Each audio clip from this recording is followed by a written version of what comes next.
watching the Xfinity Racing Series from Charlotte. It's raining there. When that race resumes, that will be on FS2. Here on FS1, we've got baseball. It's the Royals against the Rangers. Game 3 of a 4-game set from here in Globe Life Park, where the two teams have split the first 2 games of this series. And hello to everybody. Justin Kutcher alongside CJ Nikowski. I hope you're enjoying this holiday weekend. CJ, as far as pitchers are concerned in all of Major League Baseball, I don't know if there's a more fun one to watch than the guy who turned 45 on Thursday, Bartolo Colon. He has been an amazing story, continues to be an amazing story, and has done an incredible job here for the Texas Rangers. It's not just a feel-good story. You're talking about a guy who is contributing in a big way to this Texas Rangers rotation, and that really wasn't part of the plan. He signed just a minor league deal in spring training, and he did an excellent job, makes the team, and he's been a steady contributor, and it's amazing to watch. It's not high velocity, but it's consistency. He throws a ton of strikes, uses that fastball at 88 to 90 miles an hour, and you saw it there. He's still a really good athlete, fields his position extremely well. He uses his body very well. He's nicknamed the Big Sexy, so the Big Sexy matchup today will be Bartolo Colon against Mike Moustakas. Mike Moustakas has been another interesting story here in 2018. He had a great year last year, and he set a Royals record with 38 home runs in a season. Did not find that big contract that everybody thought he would, and he ends up back with the Kansas City Royals on a 1-year deal. You go back to 2017, those 49 home runs, those are 6th best in Major League Baseball and the best among third basemen. So what happened last year was no fluke for Mike Moustakas. He's proving that again this season. Today, on this Saturday, on Memorial Day weekend, it is 96 degrees in Arlington. Get the sunscreen ready. It's a scorcher. Royals and Rangers coming up, first pitch, and starting lineups right after this here on FS1.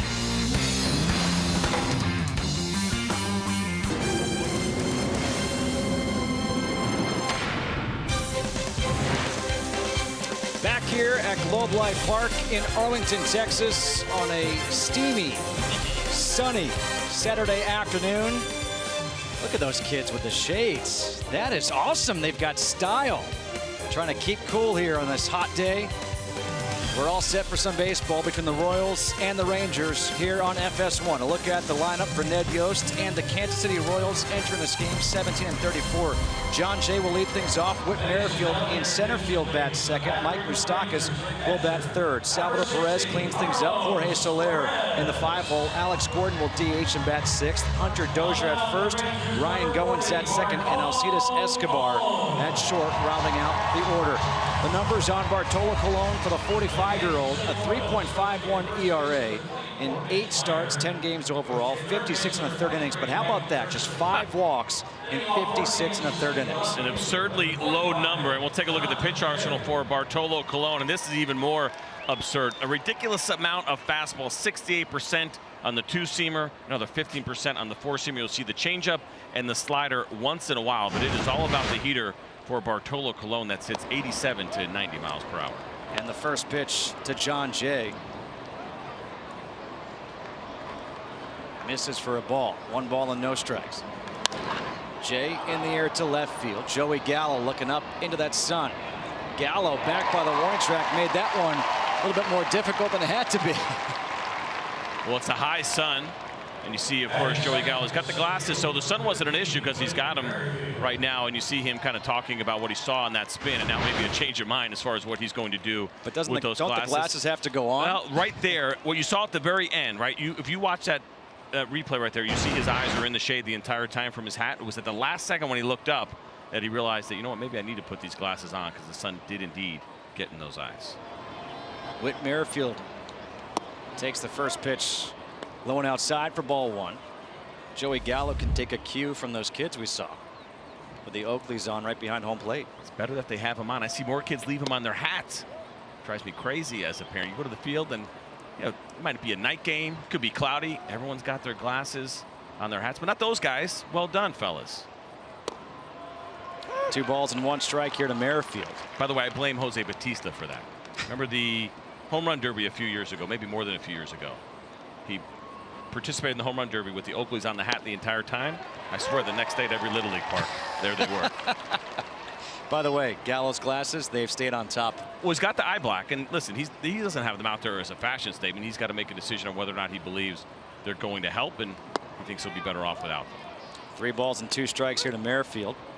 who's putting together a nice season. 289, 4 home runs, 19 RBIs. The 3-2. In the air to right center field. Delano DeShields is over to make the catch, and they're quickly 2 away. Let's take a look at the defense here for the Texas Rangers. Behind Bartolo Colon in the outfield, you'll see Joey Gallo, Delano DeShields. Nomar Mazara is in right. And in the infield, we got the rookie Isaiah Kiner-Falefa at third. Jurickson Profar, Rougned Odor, another rookie at first, Ronald Guzman, and the recently acquired Carlos Perez behind the plate. 2 away here for Mike Moustakas, the matchup we talked about. And Moustakas, first pitch swinging, skies one to shallow left center field. Gallo coming in will make the catch. A 9-pitch inning for Big Sexy here in the top of the first. Smile as well. Lineup for the Texas Rangers. Delano DeShields will lead things off, followed by Shin-Soo Choo. Isaiah Kiner-Falefa will bat third. Nomar Mazara in the cleanup spot. Jurickson Profar, Joey Gallo, Rougned Odor, and Ronald Guzman, Carlos Perez to face the right-hander Ian Kennedy.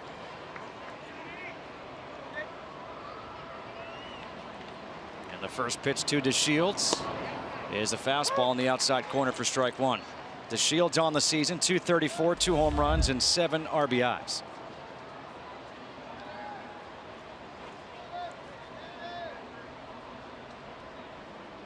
Salvador Perez going through the signs here for Ian Kennedy.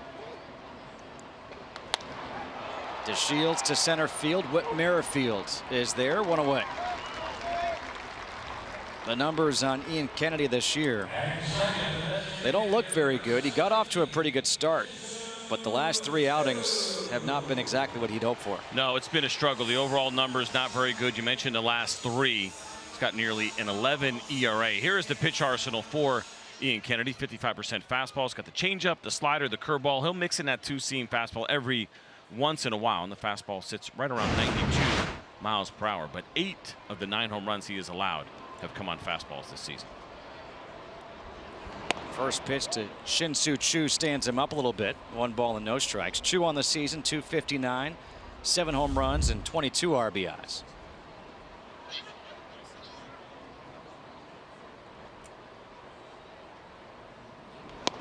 Two balls and no strikes.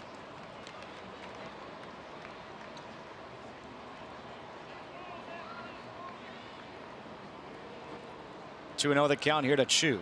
Bottom half of the first, no score. And that's outside, so 3 balls and no strikes. You see that changeup from Ian Kennedy. That has been the most effective of his secondary offerings. Just a .095 batting average against that pitch. That is the lowest batting average against a changeup of any starter in the big leagues.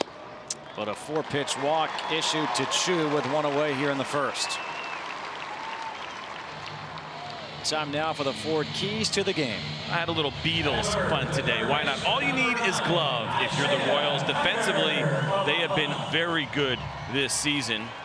4th best when it comes to errors. They shift the 2nd most in the game. The defense certainly very important for the Kansas City Royals. And then for the Texas Rangers, Choo be mine.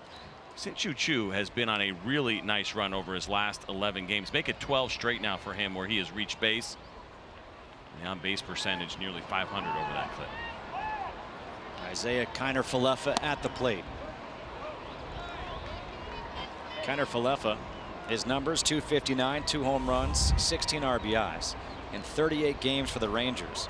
And CJ, you know this as well as anybody. I mean, he's turned himself into a really good story here for Texas. He has been fantastic. Opportunity opened up for him with all the injuries that the Rangers have had in their infield. Currently no Adrian Beltre, no Elvis Andrus. Rougned Odor had missed some time, and Isaiah Kiner-Falefa came into the season ranked as the Rangers' 27th best prospect. So he was pretty far down the list. Nobody really expected to see his name. The injuries opened up the opportunity, and he has run with it.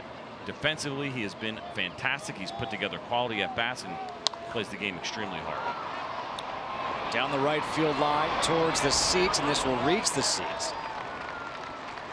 1 ball and 2 strikes to Kiner-Falefa. You talk about his defense. He flashed the leather last night in game 2. Yeah, and what's interesting too is the Rangers were starting to convert him to a catcher, and now here he is as an infielder getting it done, and he's filled in very nicely. Listen, when you have a Hall of Famer at his out and you got to go play his position, the pressure is on a little bit, but you would never know it. You see right there in the highlights of what Isaiah Kiner-Falefa has done. That was just last night's game. That wasn't a compilation of what he's done so far. He has been excellent down at the hot corner. Kiner-Falefa, you mentioned they were converting him to a catcher, but he's played short, second, third here in his time with the Rangers. And so what's really nice about that too is, you know, it doesn't happen too often, but you do have to designate that third emergency catcher. And a lot of times it's a guy that you probably don't want catching. Nice change up there for strike 3. Tough call right there for a rookie from the veteran. I mentioned the changeup and how good it has been for Ian Kennedy this season. You'll see this one right here. Looked like it might have finished in off the plate. Fox Tracks had it as a strike. Excuse me, had it as a ball, but Marvin Hudson had it as a strike. 2 away now. We'll bring up Nomar Mazara. Kennedy trying to get around that 1-out walk to Shin-Soo Choo.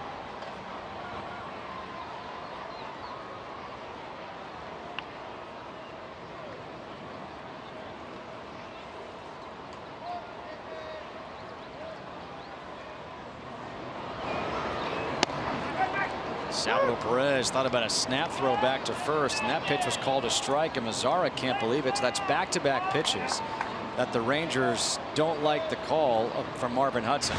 Take a look at this fastball at 90 miles an hour, and it was pretty close. I think maybe the movement from Perez made it look more like a ball than it actually was. Fox Tracks had that right on the corner.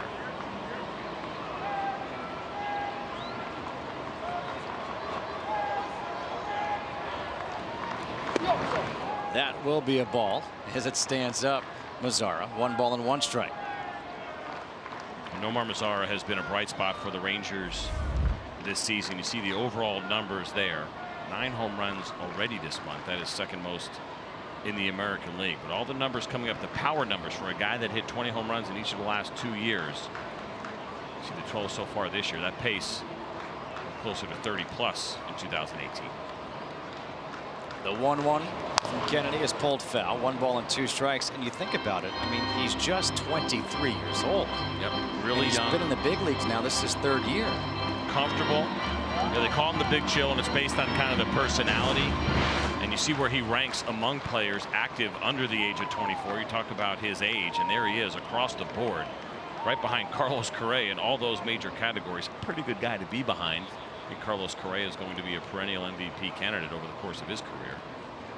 And to put things into perspective, Nomar Mazara was born April 26th of 1995. Bartolo Colon made his major league debut April 4th of 1997. It's amazing, and we've done that a lot over the course of the season. There are guys that were a month, 2 months old. We had Gleyber Torres in for the Yankees. Bartolo Colon faced him. I believe he was 3 months old when Bartolo made his debut, and he didn't care. He had 2 home runs anyway.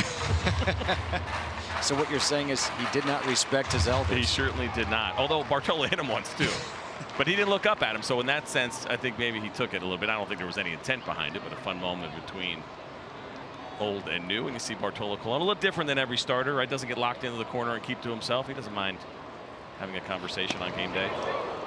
Up high, 3 balls and 2 strikes. I mean, you even saw it when he got out of that 1st inning with 9 pitches. He walked off the mound with a smile on his face. When do you see a pitcher smile walking off the mound? Not very often. He's got perspective, and this is not an unusual sight. That's Martin Perez right next to Bartolo Colon. It seems like every time you take a peek in that Ranger dugout, Martin Perez is right there with Bartolo Colon. He has really attached himself to him. Has been very interested. They got a nice friendship, but also from a baseball standpoint and a mentorship. Runner goes on 3-2, and that'll be ball 4 to Mazara. 2nd walk of the inning. A walk to Choo, and now a walk to Mazara. 1st and 2nd for Georgeson Profar. Let's take a look at the defense that is behind Ian Kennedy this afternoon for the Kansas City Royals. John Jay, Whit Merrifield, Jorge Soler in that outfield, and in the infield, Mike Moustakas, Alcides Escobar, Ryan Goins, Hunter Dozier at first, and Salvador Perez, who's been an absolute Iron Man for the Royals behind home plate doing the catching. To me, he's the rock for the Royals. Behind the plate, so good. He's got the gold on the chest protector for a reason.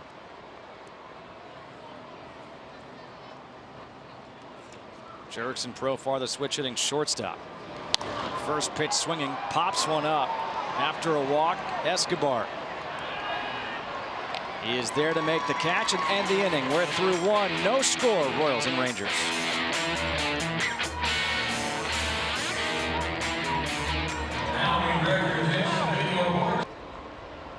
Top of the second, scoreless game. Salvador Perez leading things off against Bartolo Colon. At 86, it's in there for strike one. Perez on the season, 244, 8 home runs, 26 RBIs.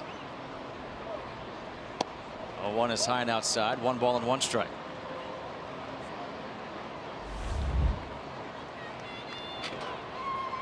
Five-time All-Star is Perez.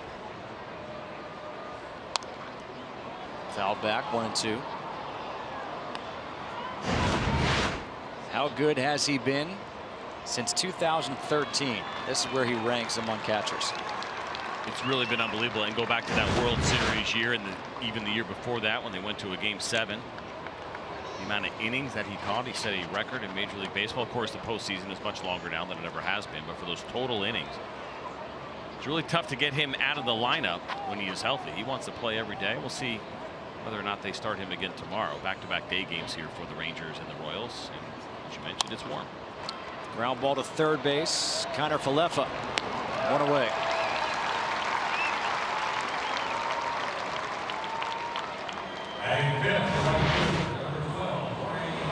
Well, you know he's going to swing, and even for Perez to get that deep in the count, he probably starts to get a little bit uncomfortable. But Bartolo Colon, so masterful with that fastball. He's done a good job this year too. 50% ground ball rate for Bartolo Colon. That's a career best, up 7% from what you usually see from him. He's been right around kind of league average with the ground balls, but because there is so much two-seam fastball usage, that continues to go up. That's a great pitch for ground balls, and that's why the ground ball rate has gone up. Jorge Soler quickly behind in the count. No balls and 2 strikes. Soler, the right fielder, the everyday right fielder now for Kansas City. 0-2. That was just a staying alive type swing. A little emergency hack there from Soler, who's got some fantastic sleeves on today. Do you think that's a full undershirt or sleeves? I'm going to go just sleeves. Those are pretty sweet. What do you think? I'm going to tell you what I think, and you might think I'm crazy. I think those are actually socks. Because they have that, you know, Major League Baseball has that relationship with Stance, right? I believe that's what it's called, that sock company. You see a lot of guys, and they have that logo on there. And tell me if that's not what he has on his arms right there. I don't think that's what he has on his arms. No? The logo might be, yeah. They don't look the same? They're probably his sleeves. 1-2, goes down swinging. First strikeout for Colon. Well, this is not a big part of Bartolo's game. You see that little slider right there, down and away, well located. And he understands that Soler is a guy who will expand the strike zone. 5.8 strikeouts per 9 for Bartolo this year. League average for 7's right around 8. He is all about throwing strikes and inducing weak contact. Swing and miss, not a big part of what Bartolo does. Alex Gordon, first pitch, fouls it back. Gordon has the average at 270 for the season, 4 home runs and 10 RBIs. Good career numbers against Colon. But he is behind in the count, 0-2.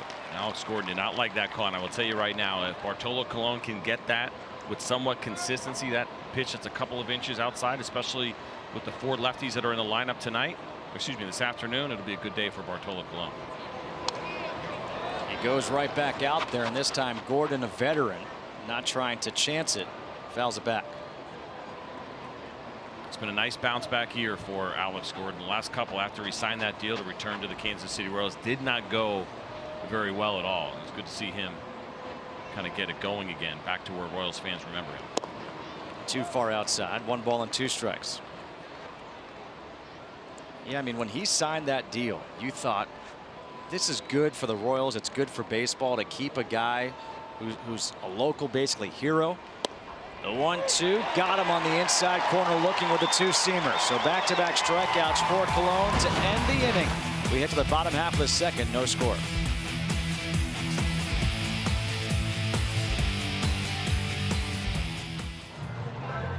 Getting a quote is easier than ever. And by Ford, going further so you can. Well, the Xfinity Racing Series from Charlotte, the coverage has resumed on FS2. The race will start in just a little bit. Joey Gallo leading things off here in the bottom half of the second. And Gallo takes the first pitch from Ian Kennedy for a ball. Joey Gallo has numbers that kind of befuddle you. As he launches this one up into the sky. Moustakas shading his eyes. Escobar comes over to make the catch for the first out. This back-to-back monster pop-ups to Moustakas, Escobar. you see that? Escobar having some fun with Moustakas. Moustakas didn't want to take it from him. I mean, this thing is way up there. It's a tough sky right now. You're looking into the sun, and Escobar actually has a little bit of a better angle as he comes in from the side. Moustakas not even looking, saying, yeah, go ahead. I mean, he's got the glasses, he's got the glove up.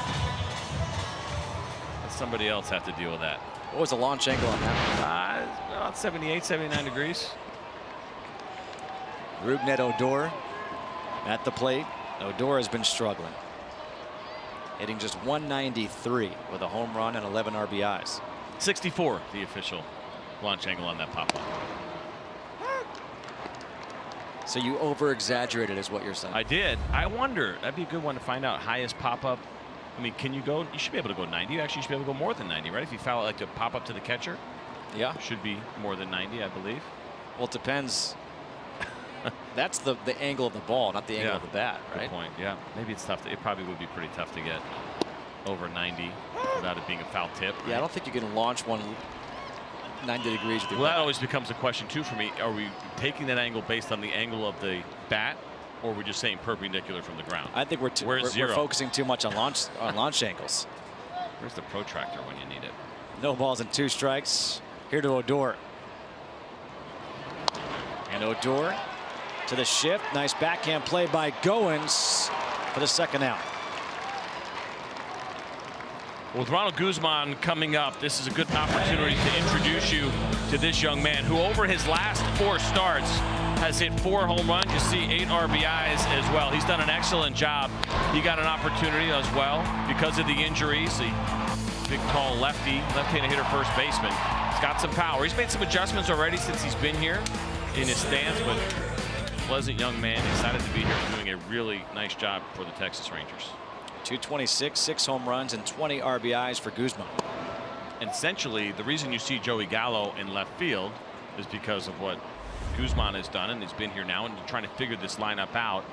The left field position was an issue last year for the Rangers to start the year before Delano DeShields took it over. Well, he's in center now, and after some juggling, they decided to essentially allow Joey Gallo to be that steady left fielder for the most part, and Ron Guzman playing first.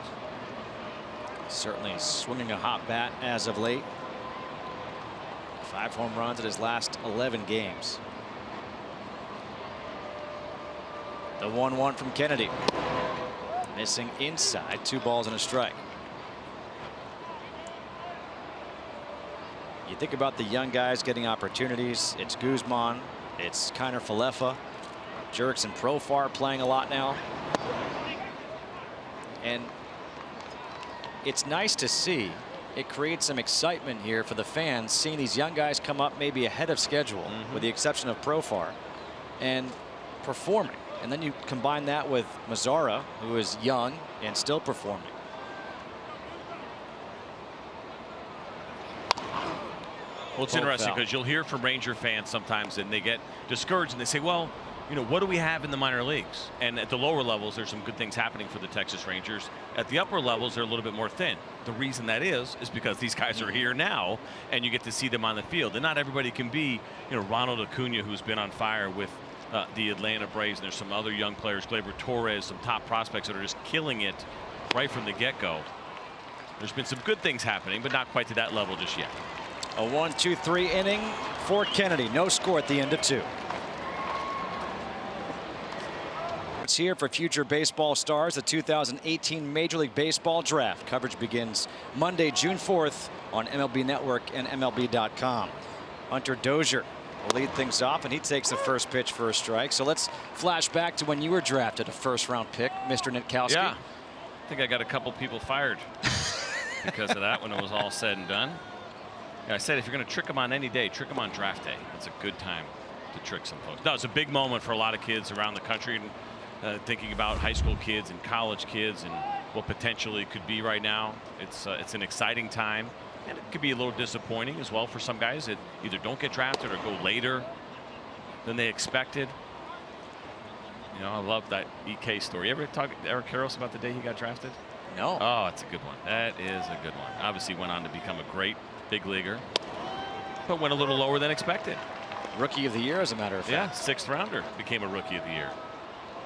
And so for some guys, you use that little chip on your shoulder, maybe prove people that you're wrong, that they were wrong. But no, it's a really, really exciting time. A lot of guys right now, and there's a pretty good crop. Actually, you know, I live in Atlanta, and there's like before the season started, it was like 3 kids from that area that they thought would go in the top 10, top 10 picks. Wow. Now it's changed a little bit since then, but there's a couple of big arms coming out of that area. A couple of high school pitchers. Seth Beer, who was with the Clemson Tigers, is expected to go in the 1st round. He is a local Atlanta product. It'll be fun. It's so different than all the other sports. Oh, you got to wait. Yeah. You know what I mean? You got to wait. It's not like, hey, we'll see you, next year in the big leagues. 2-2 fouled away by Hunter Dozier. But I like that what they've done with MLB Network and having the draft on TV. Try to draw some attention to it. We certainly pay much more attention to prospects than we ever have in our game, and it starts with the draft and player development. Cologne trying to retire the first 7 men he has faced here this afternoon. 2-2 up the middle. Profar makes the diving stop, but he'll have to eat this one. An infield single for Hunter Dozier, the first base runner of the game for the Royals. It wasn't hit very hard, but it was hit in the right spot. You see Jurickson Profar's pulled over in the hole. Dozier hits it back up the middle. And Profar got to that ball, but he knew he was going to have no chance at throwing out Dozier. Leadoff infield single here for Dozier brings up Ryan Goins.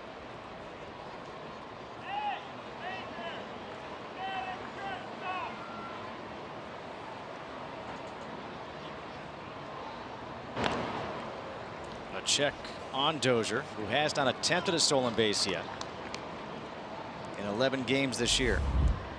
The numbers on Goins: 262, no home runs, and 4 RBIs.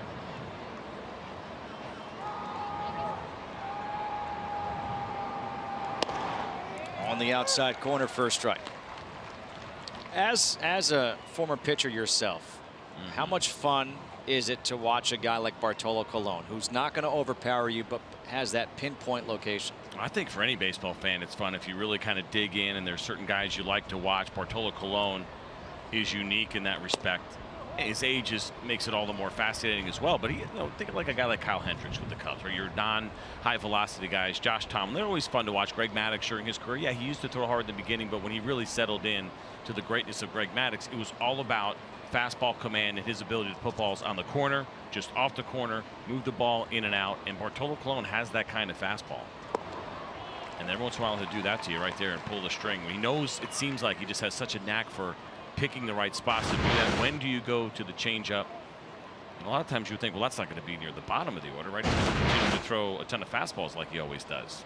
Don't try to think along. You're going to get yourself dig yourself a hole. It's 1 ball and 2 strikes here to Goins. 2 strikeouts in the game for Cologne.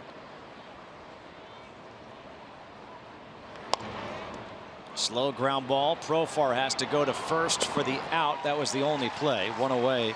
Down to second goes Dozier. In time for a game break. Let's go back to LA and say hi to Kevin Burkhardt for the first time. The shortstop, number 2, Alcides Escobar.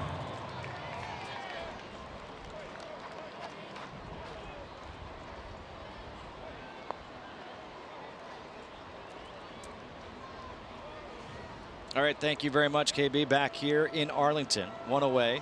Runner on second now for Alcides Escobar. No score between the Royals and the Rangers. Escobar, 237, a home run and 13 RBIs.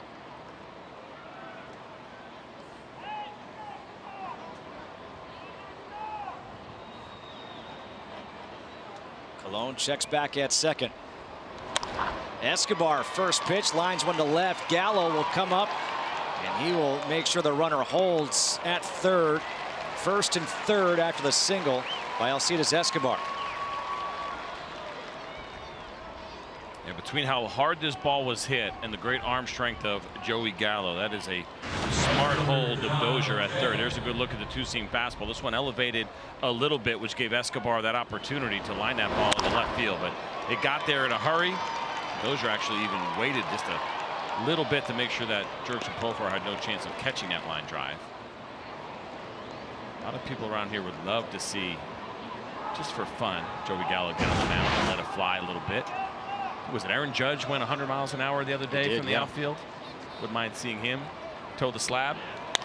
John Jay, RBI single to left. 1-0. Royals take the lead here in the third.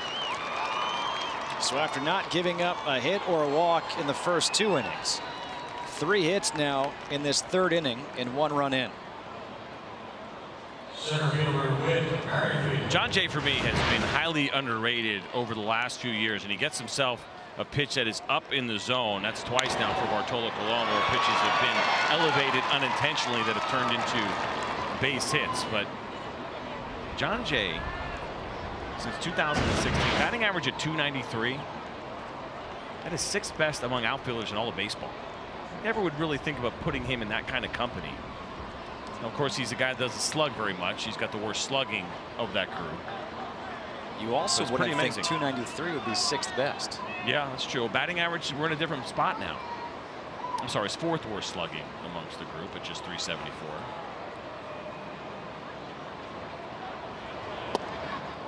Colon misses low and outside. 1 ball, no strikes here to Whit Merrifield. Merrifield flew out to center field his first time up.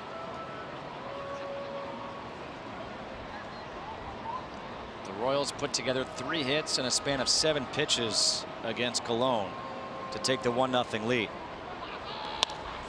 And now Merrifield has the 4th hit. Coming in to score will be Escobar. Heading to third base is Jay. He's being waved around. Profar's throw home, not in time. A 2-run double for Whit Merrifield, and it's 3-0 Kansas City.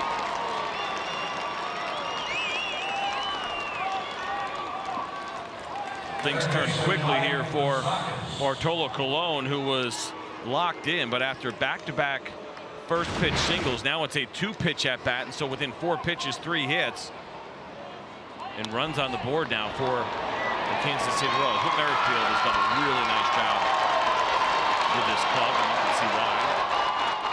Joey Gallo doing everything he can to get that ball in, but not nearly in time to get John Jay. And Whit Merrifield actually fell on his way to second. Tuck and roll, keep going. And now a spin and a throw back to second. Back in time is Merrifield.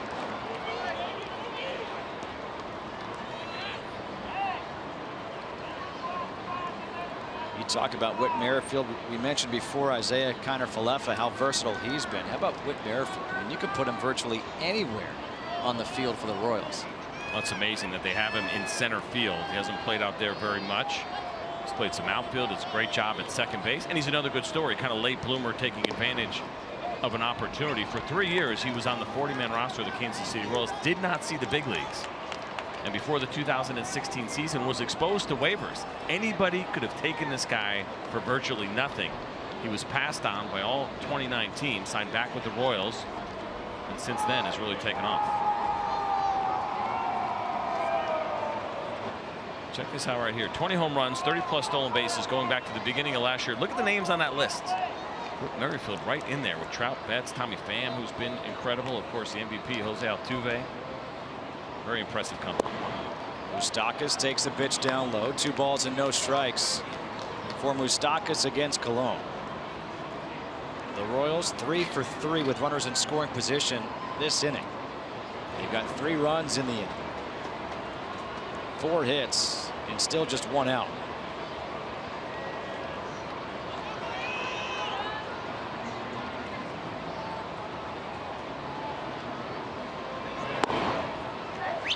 It's now 3 balls and no strikes to Moustakas.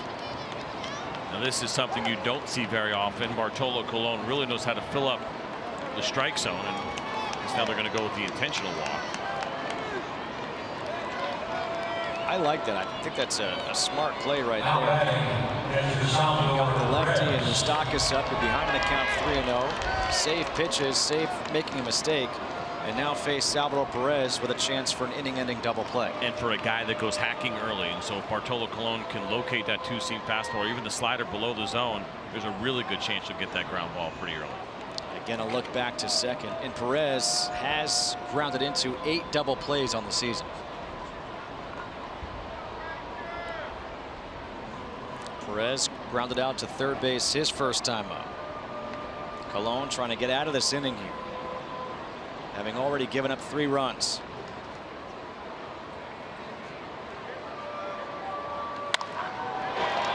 Line drive to left. Gallo able to make the catch. You can see he had trouble with it. And a sinking line drive, but 2 away. That ball was hit pretty hard. And once again, Bartolo Colon left the ball up. Salvador Perez all over it, but Joey Gallo was there. You see the top spin on that ball as it comes down pretty quickly. I mentioned the great command of Bartolo Colon. He's throwing strikes, but he's definitely elevating more than we're used to seeing from him, especially here in the 3rd inning. 2 away now for Jorge Soler, struck out his first time up.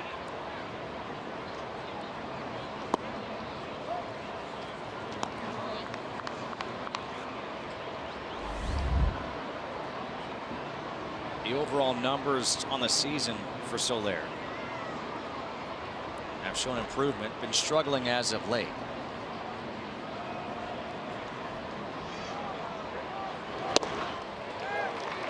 I thought Ned Yost had some pretty interesting things to say about Jorge Soler. His year last year comes over in a high-profile trade for Wade Davis and the Chicago Cubs, and felt some pressure.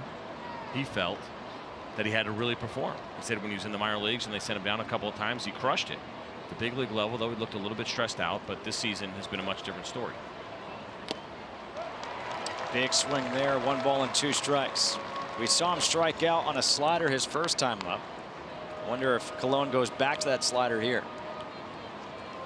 Well, he knows he can expand the zone. That has always been kind of the book on Jorge Soler.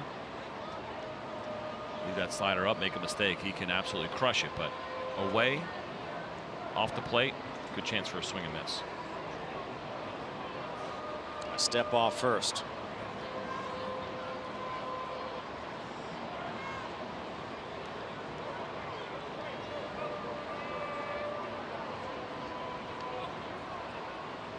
Colon's 1-2. He goes to the slider but misses.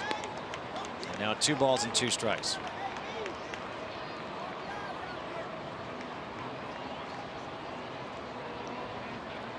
Colon gave up the infield single to Dozier to lead off the inning. A ground out by Goins, a single by Escobar.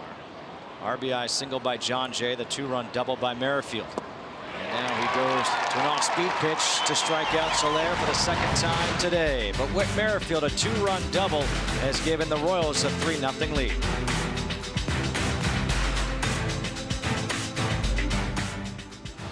Go to the bottom half of the 3rd, 9-1-2 in the order to face Ian Kennedy. Carlos Perez takes the first pitch down low for ball 1. Perez played in 8 games with the Atlanta Braves, 143, a home run and an RBI.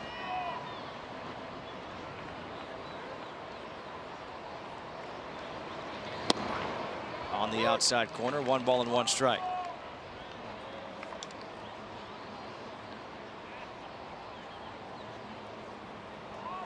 Carlos Perez spent 3 years with the Angels, did a nice job. Kind of a backup catcher there. Good catch and throw guy. Breaking ball, hammer to left, but foul. He crushes the ball foul. Like you look at your backup catchers, and a lot of times they fall into 1 of 2 categories. Catch and throw means they're good defensively, or they can just really hit. And they can hit left-handed pitching a lot of times, or they hit, they hit, either left-handed pitching well, or they're a left-handed swinger. It's kind of, which direction you want to go. Carlos Perez has been much more of that catch and throw guy. Stays 1 ball and 2 strikes here to Perez. Because of course, if you could do both, you're a starter. You wouldn't be backup. And that's not a knock on him, just in general as far as how the industry views the backup catcher position. Outside, 2 balls and 2 strikes.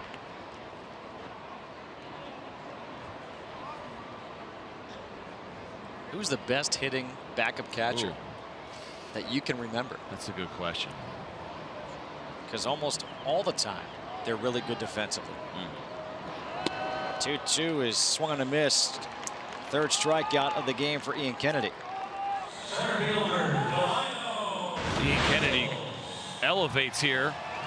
See it on the fastball up out of the zone, or right near the top of the zone. Gets Perez to chase. I'll give you a guy. You remember this? You're a Yankee fan. Todd Green was a guy who come off the bench and give you some pop. He had years of 14 home runs, 10 home runs. Of course, he was infamous for catching the George Bush fastball that year after 9/11. First ceremonial first pitch back in 2001. Yeah, before Game 3 of the World Series. Rarely do you see in this. I mean, this day and age, of course, home runs are like crazy. It may not sound like a big number, but for your backup catcher to hit 14, which he did one year, it's a good number. Good pitch by Kennedy. 1 ball and 1 strike to Delano DeShields.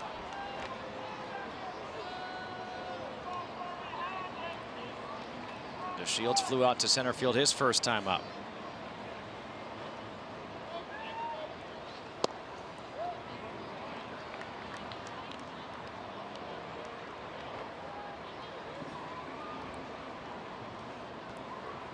Two balls and a strike here to DeShields. Squares around a bunt, and that'll be foul as Perez picks it up in foul territory. That's a big part of Delano DeShields' game. You know, you and I were talking off camera in the break about launch angle, getting the ball in the air. Delano DeShields, I mean, obviously bunting is one thing and using his wheels to his advantage. He's got tremendous speed, but just hitting the ball on the ground in general. He's got a near 400 batting average going back to the beginning of last season where he hits the ball on the ground. And not a guy that you want to see lift too often. He can hitch out of the ballpark once in a while. He'll pick his spots, but line drives, keeping the ball on the ground, using that speed to his advantage. Ian Kennedy looking for his 3rd consecutive strikeout. DeShields stays alive. Download the app, play for free, start your streak, and compete to win $5.6 million. Download Beat the Streak today in the App Store or on MLB.com/BTS.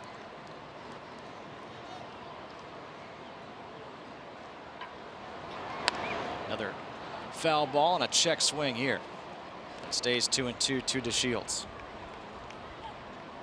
Delano, of course, missed some time, nearly a month, when he had the handmade injury back on March 31st.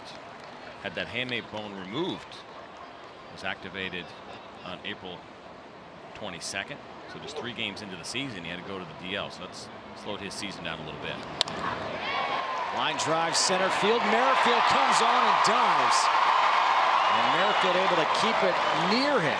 If that one gets by him, that's an inside the park home run. I was thinking the same exact thing. You got to pick your spots and when you take those chances. And if you take them with a guy like Delano DeShields, you better make sure you at least get a glove on the ball, because that might have been an inside the park homer had he missed it. You're going to see Whit Merrifield coming in, and he's positioned perfectly and coming straight in. That ball had a little bit of tail at the end. That was pretty close. And there's a lot of room behind him and a great runner in Delano DeShields. Wow. That just caught the end of the glove. And that little extra effort right there keeps that a single.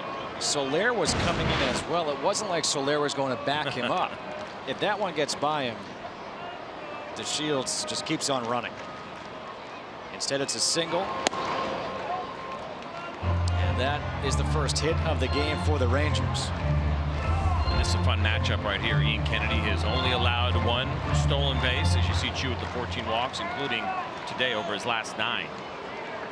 Delano's got great speed. Salvador Perez has been fantastic throwing out potential base stealers. Off-speed pitch in there for a strike. 1 ball and 1 strike. Now, with this modified shift that the Royals have on, Escobar is almost right behind the bag at second base. Does that make it more difficult to steal because it's so easy for him to get to second? Well, rarely will your middle infielders be late anyway. Now, if they were spread out a little bit differently, he has to be there because of Delano DeShields and has to make sure he stays close and can beat him. Under the glove of Dozier, but right there is Goins to retire Choo. Down to second base goes to Shields. Third baseman Isaiah So call that a 3-4-3. Yep. Dozier slowed it down. So this is interesting here for the Texas Rangers. They have not seen Ian Kennedy very much, and when they haven't done very much damage. You see Nomar Mazara, Joey Gallo, a combined 0 for 16. Choo with just a couple of base hits in his 13 at bats. Rougned Odor has struggled as well, and so Ian Kennedy has had some success against his current Texas Rangers lineup. Kiner Falefa, first pitch off the end of the bat to left field. They're going to wave around to Shields. He will score easily as Isaiah Kiner Falefa has a 2-out RBI single here in the third to make it a 3-1 game. A lot of people might be surprised that Isaiah Kiner Falefa hits third in this lineup when you have some big bats like Nomar Mazara, Joey Gallo, Rougned Odor. But this guy's got a knack for hitting, and he catches this slider just off the end of the bat, but does enough to get it through the left side. We talk a lot of times about situational hitting, how guys are approaching their at-bats with runners in scoring position. And Kiner Falefa does not let that slider go by with Delano DeShields on second base. Well, now all of a sudden you bring a tying run to the plate in the form of Mazara. We just showed you the graphic. He has yet to have a hit against Ian Kennedy. Now would be a great time for one.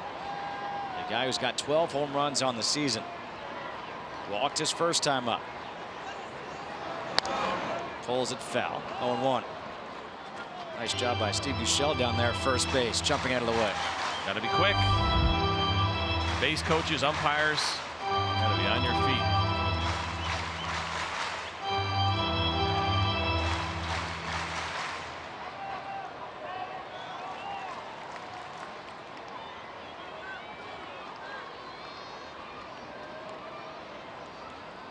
No balls, one strike here to Mazara.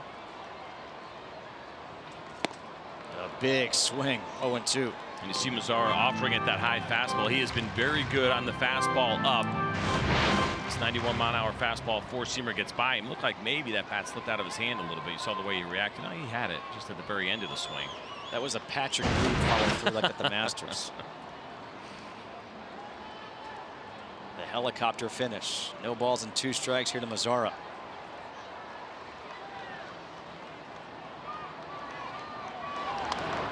Stays alive. And kind of tying into that conversation about launch angle, Nomar Mazara is different than most. I mentioned he's pretty good on fastballs up, and then for hitters that have at least 10 home runs, he's got the lowest launch angle of the group at just 4.5 degrees. So what does that mean? It's low. And point being is that he's just not a guy that gets under the ball, is trying to lift. He'll hit you some home runs. You saw the pace. He had 20 each of the last 2 years. He's ahead of that pace by a significant margin this year. But it's not because he's trying to lift and separate and hit the ball in the air. He's a very good line drive hitter to all fields. Breaking ball, fouled away. I like the last two swings by Mazara.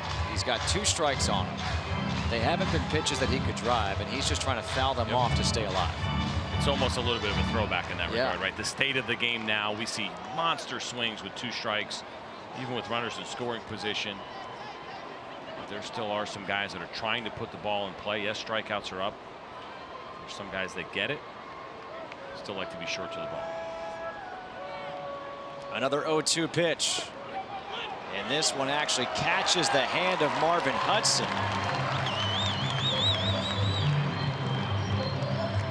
It'll be a wild pitch. Down to second base goes Kiner Falefa. And you can see Marvin Hudson flexing the hand. This breaking ball was well in front. Salvador Perez tried to backhand it.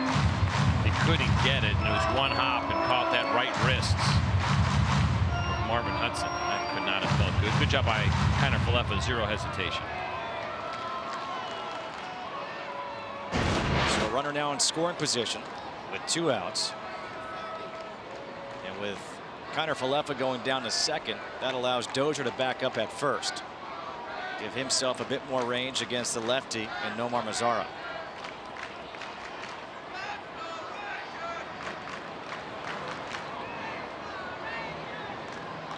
A spin, a throwback to second base. Kiner Falefa was leaning towards third. He was able to get back. That throw was on the wrong side of second. If that's on the third base side of second, that could be close. Yeah, it was close, and he wasn't going anywhere. He was just working on that secondary lead a little bit, thinking about trying to score on a base hit, which he should easily be able to do in this situation with a couple of outs.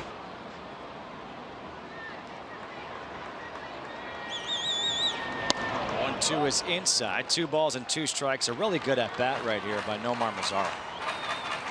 Fell behind 0-2, fouled off a couple of tough pitches, and now has fought back to even the count at 2 balls and 2 strikes. And for Texas, just to be able to answer back with at least 1 run in the inning after giving up 3 in the top half of the inning, that's a good thing. You certainly want to change that momentum after the 3 spot. Off the end of the bat, going to be a tough play. Moustakas, he won't make any play. Kiner Falefa, though, got too big of a turn at third base. Now he gets hung up in a rundown.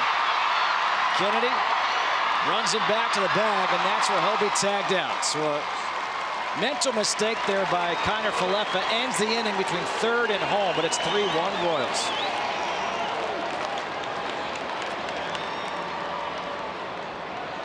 As Isaiah Kiner Falefa made the final out of the inning in a rundown between third and home. First pitch to Alex Gordon, lined out into the shift for Jurickson Profar.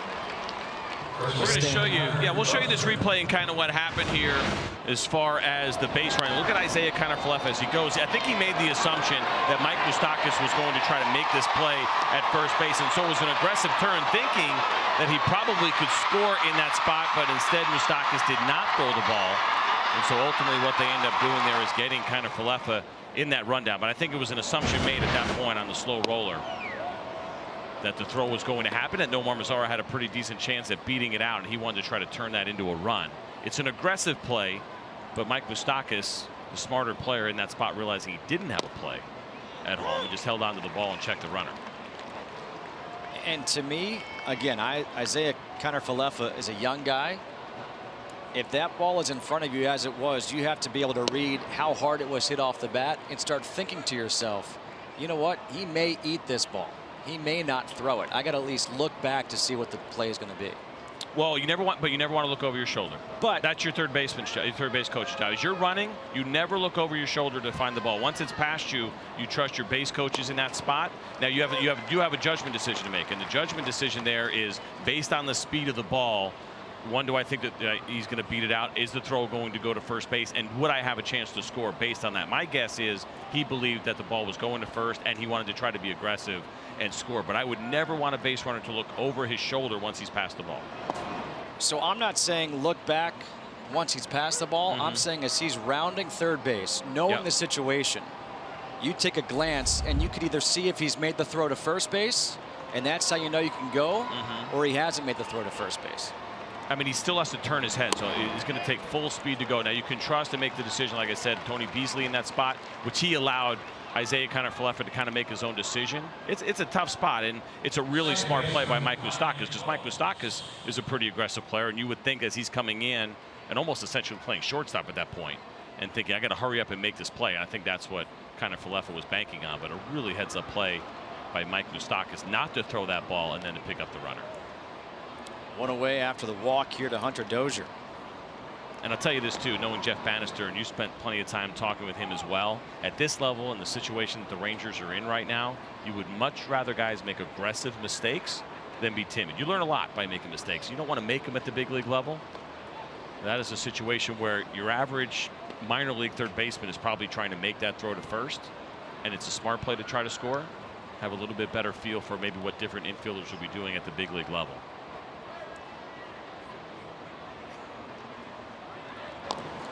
Again, a throw back to first base, and back in safely is Dozier. You can live with aggressive mistakes, mental mistakes, dumb mistakes, right, where you maybe don't have your head in the game.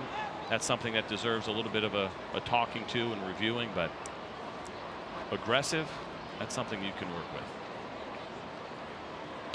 Goins fouls the pitch back. No balls and 1 strike.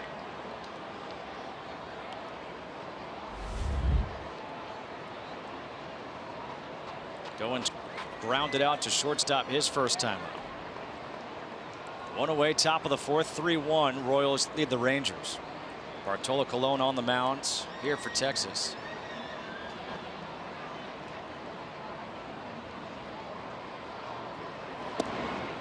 Just missing outside. 1 ball and 1 strike. So Ian Kennedy was unable to have that shutdown inning for the Royals in the bottom of the third. This will be important here for Bartolo Colon. We talk about momentum within the game, and on a warm day like today, after that long top of the third inning, a quick one here from Colon. Trying to get that Ranger offense back in the dugout would be welcomed. Iron outside, 2 balls and a strike. You mentioned how Colon turned 45 on Thursday. He began his career with the Cleveland Indians. And, you know, we talk about trades, trading a veteran for young guys. How is it going to pan out? When he was traded from the Indians to the then Montreal Expos, think about the players who were dealt from the Expos to the Indians. It was Colon and Tim Drew for Lee Stevens, and the prospects were Cliff Lee, Brandon Phillips, Grady Sizemore. Some pretty good players in that group, and gives you an idea too of what was thought of Bartolo Colon at the time, and a couple of guys that really came into their own. Cliff Lee, things changed kind of dramatically for him as he kind of moved on in his career and became an unbelievable starter at the big league level. But at the time with the Indians, wasn't quite there just yet. Brandon Phillips was pretty young in his career.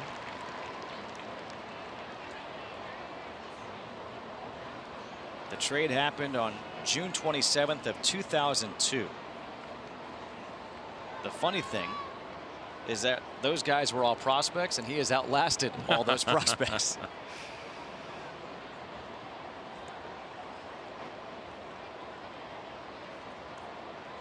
The 2-2 from Colon. Rolled over to first base. Nice play by Guzman to take the high bounce. Back to first, not in time. Nearly a 3-6-3 double play, but that was really well played by the youngster at first. And a good aggressive play too. A lot of times you see this with first basemen. If they don't like the angle of the throw, if they don't think they have a lane, they'll just take the out at first. And you see Guzman coming in a little bit, and because he had to come in, he has a great angle to second base and a tremendous stretch. We have seen him here in Texas go full split, Mark Teixeira style, a couple of times. Not quite all the way there on this one, but a pretty tremendous effort to try to make that happen. I also love how he came up to feel that high hop before it took a second bounce. 2 away now for Alcides Escobar, who singled and scored last inning.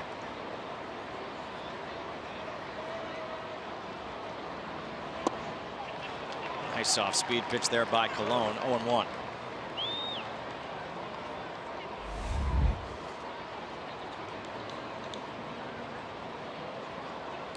The Royals got 3 runs in the third. The Rangers got 1 back in the bottom half of the inning.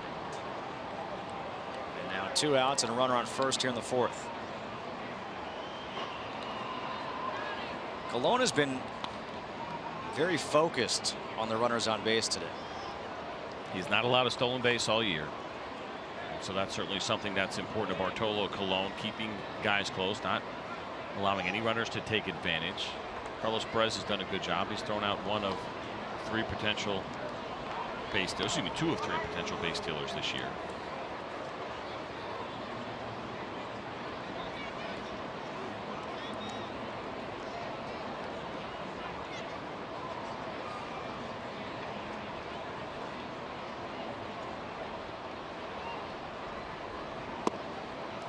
Colon misses down low. 1 ball and 1 strike. You can see him change up his timing, go to the slide step. He has that short arm delivery as is, which might be one of the reasons why he's been able to pitch until he's 45. His arm path is definitely an interesting one. Get a good look at it right here. Another good off-speed pitch. 1-2. The changeup looks good so far here for Bartolo Colon. As much as we talk about the fastball, we showed you the repertoire coming in for him. 83% of the time he throws fastballs, or has at least up to this point in the season.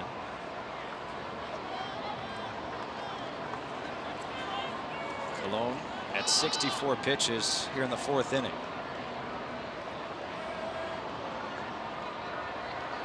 Again, a throwback to first.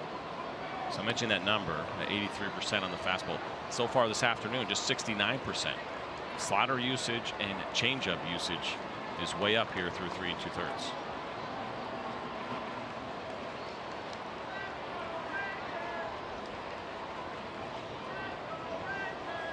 The 1-2 from Cologne. Ground ball to short. Profar will go to second for the force out, and that will do it here in the top half of the fourth. Still 3-1 Royals. You find shade. Yes, you do.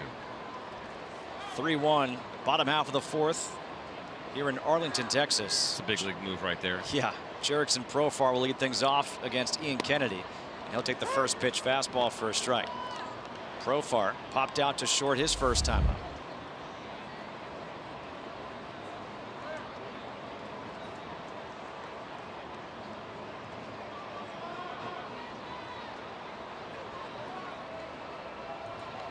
Inside, 1-1. So CJ and I have been talking about launch angle a lot today, having some fun with it and wondering what's the highest launch angle we've seen, what's the highest launch angle we could have. My question to CJ during the commercial break, fouled back 1-2, was what is the highest launch angle, as Salvador Perez is a bit shaken up after that foul ball, for a home run this year. And you were able to find the answer. Bam, bam, bam. That is a terrible picture of me. Good gracious. So I mean, Charlie Blackmon. That was taken during the open. I mean, it looks like, is the sun setting on the right side of my face? But Charlie Blackmon went 45.1 degrees back on May 18th for a home run. So I think that's the one we're looking for. That's Baseball Savant, by the way. Good website to check out. Lots of information if you like to get a little nerdy the way I do. Were you a nerd in school? No, I wasn't smart enough to be a nerd. But I tell you what, it's a little intimidating. It's a great website. They do fantastic work, tied in with MLB.com, all the great work they did do there, the new information that we have. The first time I went to that website like 2 years ago, I was like, oh, no way, I couldn't do it. It was too much. So I think what you're saying is you just play a nerd on TV. That's right. That's exactly right. You got to ease your way into some of this stuff. And I probably use about, I don't know, 15% of what's available on there. They get pretty deep. Profar lines one into right center field. Soler trying to cut it off. He won't get there. Profar, he's going to turn and try for 3. And Profar will make it easily. A leadoff triple here in the 4th inning for Jurickson Profar. His 3rd triple of the year. The Rangers have been very happy with Jurickson Profar. He's gotten a great opportunity with the injuries that have happened in the infield, and he really has taken advantage. Look at the 4-seam fastball right down the middle. And Profar hits himself that nice line drive that otherwise would have been a base hit, but the fact that it was in the gap, and it's a big gap out there in right center field here at Globe Life Park, turns that into a triple. Things really starting to come together for Jurickson Profar, who back in 2012-13 was the consensus #1 overall prospect in baseball. Got to the big leagues at 19 years old, had to deal with some injuries. And I think people forget he's only 25 years old. That's the whole thing. He's got time left. Plenty of time. And that was one of the topics I covered with his manager Jeff Bannister today, was how do you keep him with perspective?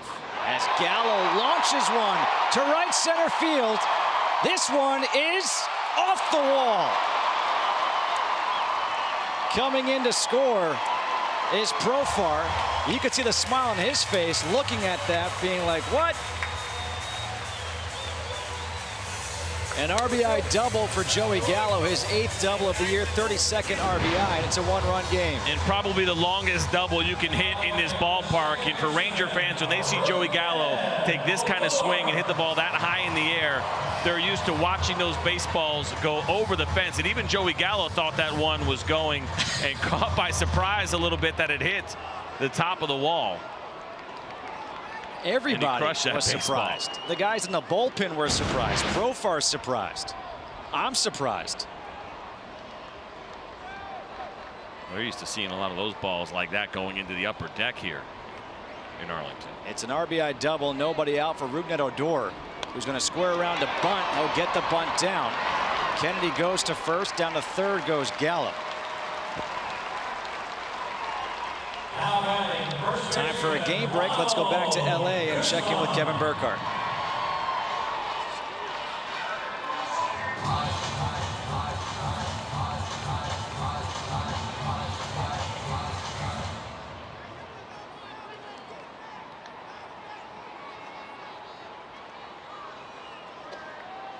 Thank you very much, KB, as you are nice and cool in the studio in LA. As if it's any worse if he stepped outside. Yeah. I mean, he's kind of rubbing it in a little bit. That was a dig. I could tell by his tone. Runner on third, infield in. With Ronald Guzman at the plate, takes the first pitch for a ball. Guzman struck out his first time up as the Royals are trying to cut down this run and keep a one-run lead.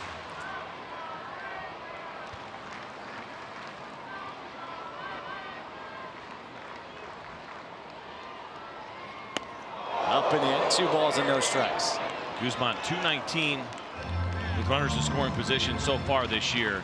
And it's interesting, you look at what's happening from a defensive standpoint. The infield is in right now. The outfield, for the most part, is straight up. You see Whit Merrifield shaded a little bit toward left, but Ronald Guzman pulls 81% of the balls that he puts in play. That is the second highest in baseball. So it's kind of surprising not to see the Royals shifted more to the right side. Now they're going to walk him and just go ahead and put him on first base. The intentional walk after falling behind 3-0. And now Carlos Perez will come to the plate, and that'll back up the middle infield to try to set up the inning-ending double play.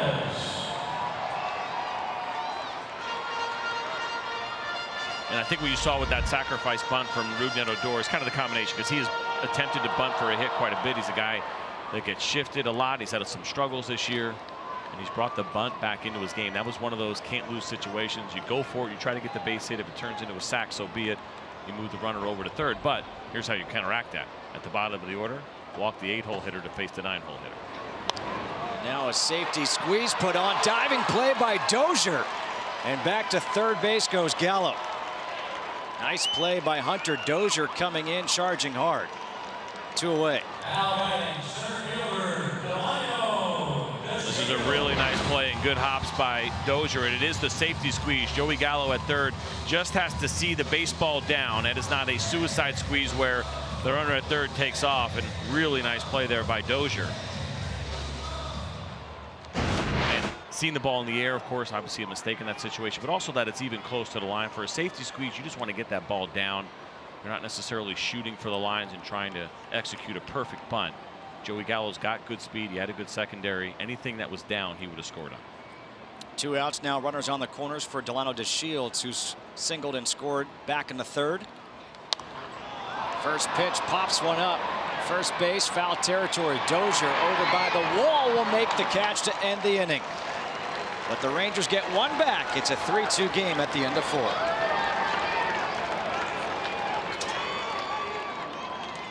By Bass Pro Shops and Cabela's. Your adventure starts here.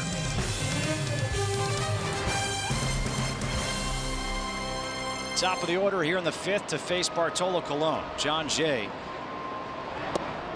takes the first pitch down low for ball 1. Jay had an RBI single in the third and flew out to left field to open up the ball game.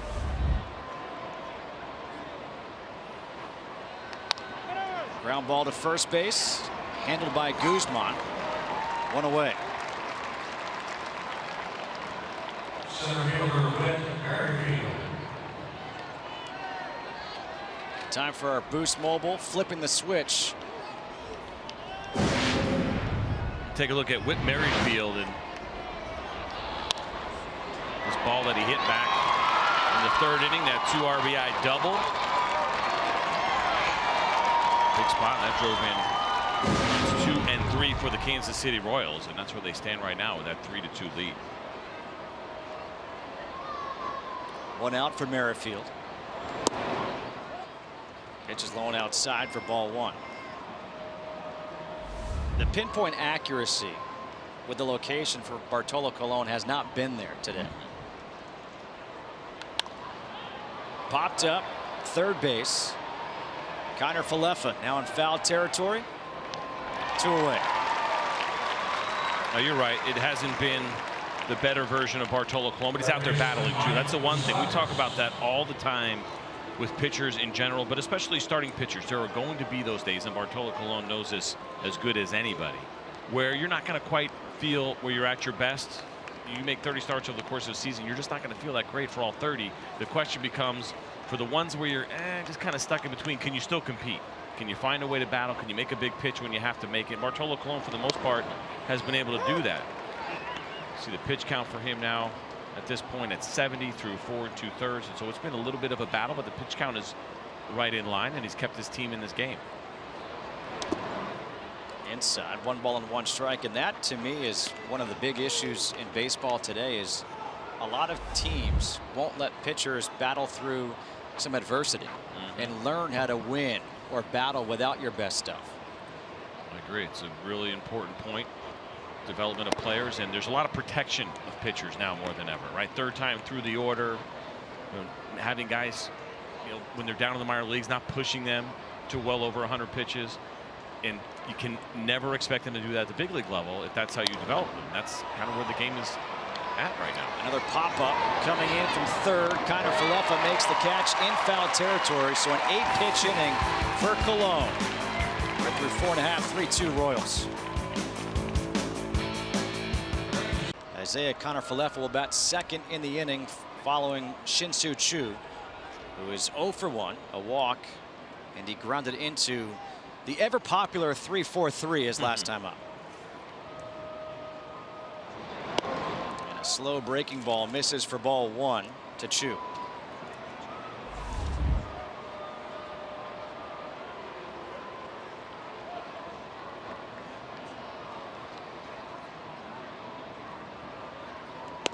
Up high, 2 balls and no strikes. We showed the graphic during the last at bat to end the 5th inning with Moustakas at the plate, but 5.5 innings per game. That is what Major League Baseball starters are averaging this year, the lowest in history. And it's now 3 balls and no strikes. But again, CJ, you being a pitcher, I mean, this is troublesome on so many different levels. For me as a fan, I can't imagine what it's like for you as a pitcher. I would have been happy averaging 5.5 innings. For being honest. Choo thought he had ball 4, instead a strike called by Marvin Hudson. And for Choo, he is a guy that knows the strike zone extremely well, has had a great on-base percentage. He's not out there trying to show up an umpire or doing that because he was a strike, but he thought maybe he could get it called a ball. He honestly thought that pitch was a ball, and it was not.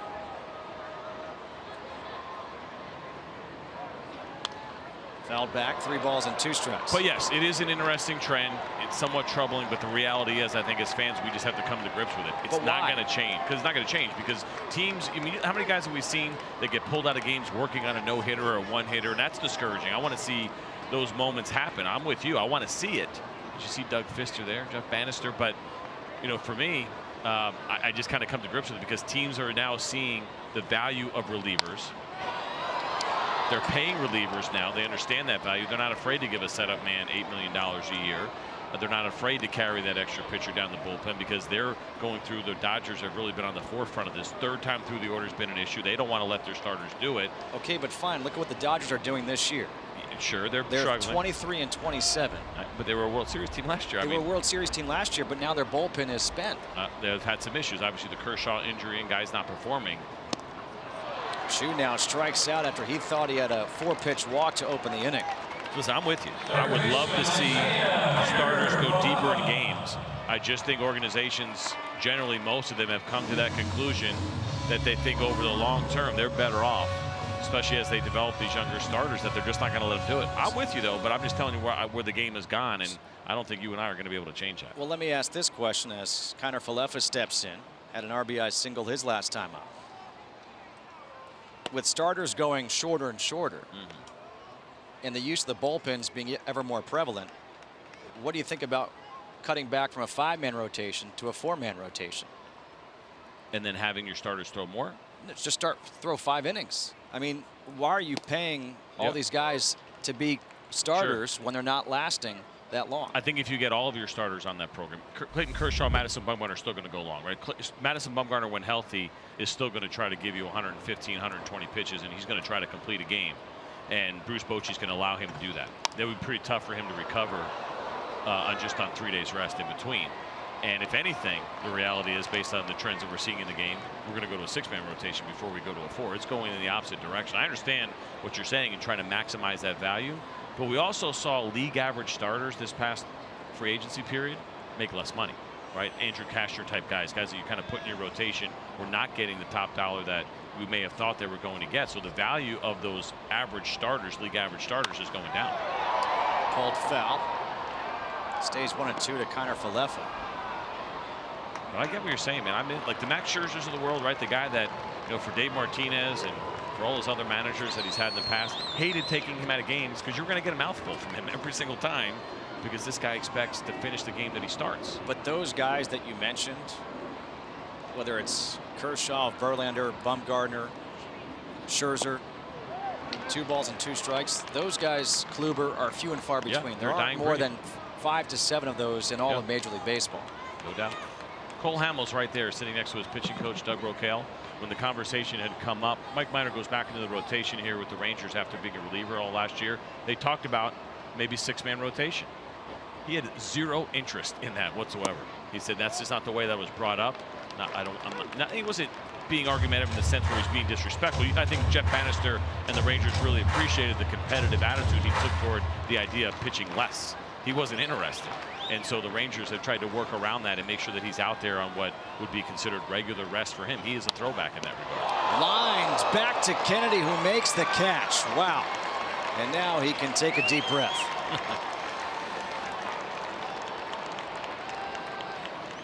Always a little scary off the bat. I don't think this was hit as hard as it looked. I think kind of Falefa got a little bit jammed there. But still, as a pitcher, that gets on you pretty quick. And at this point, you really just kind of become a hockey goalie, and it's self-preservation, just trying not to get hurt. Luckily, that was in a spot where he could make the catch. You could see him. He even had enough time to kind of alter his glove. As that was hit just at 70 miles per hour, which obviously when you're in a fielding position, it's still a bit nerve-wracking. Oh, yeah. The swing looks big. That ball is coming right at you. 2 away now for Nomar Mazara. I think overall, though, we're just in that in-between phase right now as we figure this out. I don't know if we're going to raise aces anymore, going forward. I think of, you go through the young pitchers in the game, the young good ones right now, and how many are really going to be given the Justin Verlander treatment. It's not going to be very many, if any at all. I think organizations get scared to do that, even with their best arms. They're bringing them through the system. No more Nolan Ryans. Forget about that. I mean, that ship sailed a long time ago. I heard Verlander tell a great story about his rookie year, 2006, with the Tigers, and Jim Leyland came out, and he said to him, "This is your game. I don't have anybody out there that's better than you right now."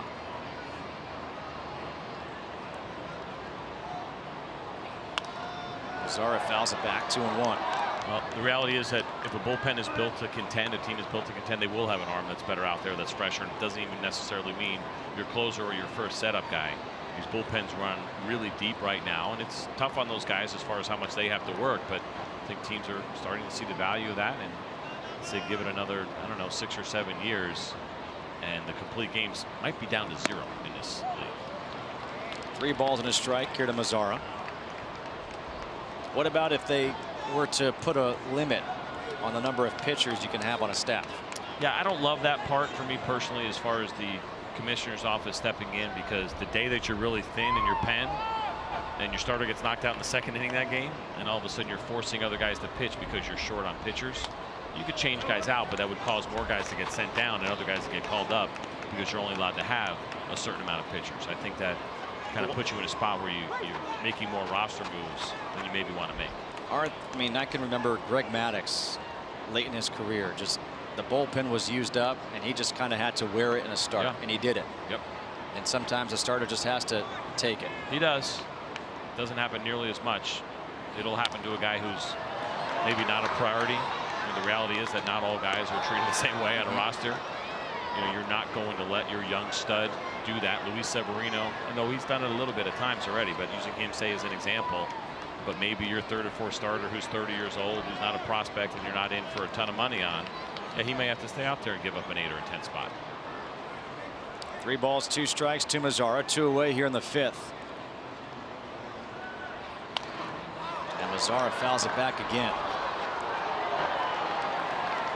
Lengthy at bats this inning by Choo, Kiner Falefa, and now Mazara.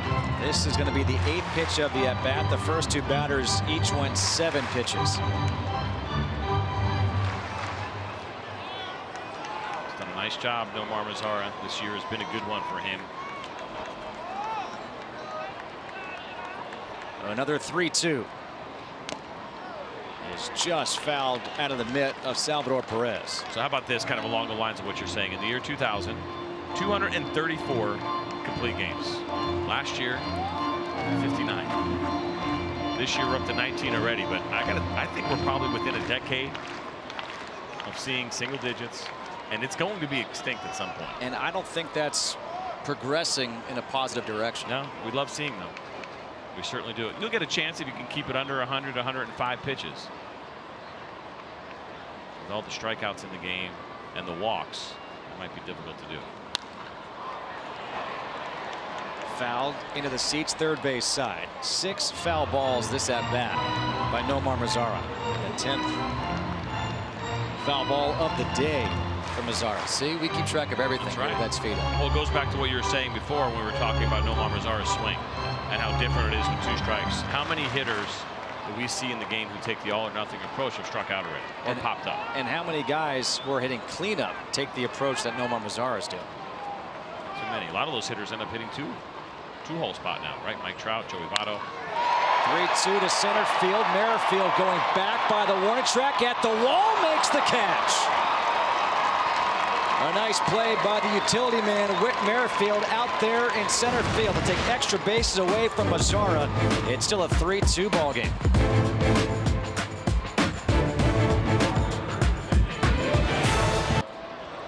Bartolo Colon to face Salvador Perez here in the 6th inning, and he starts him off with a strike.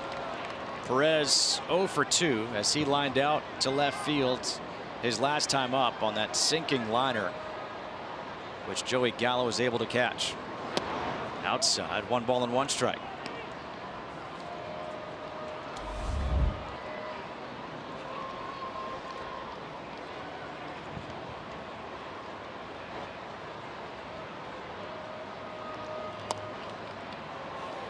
Check swing, foul ball. 1 ball and 2 strikes. Well, this summer, the 2018 FIFA World Cup is coming to Fox and FS1 with every match live and over 300 hours of coverage. The world's biggest sporting event begins June 14th.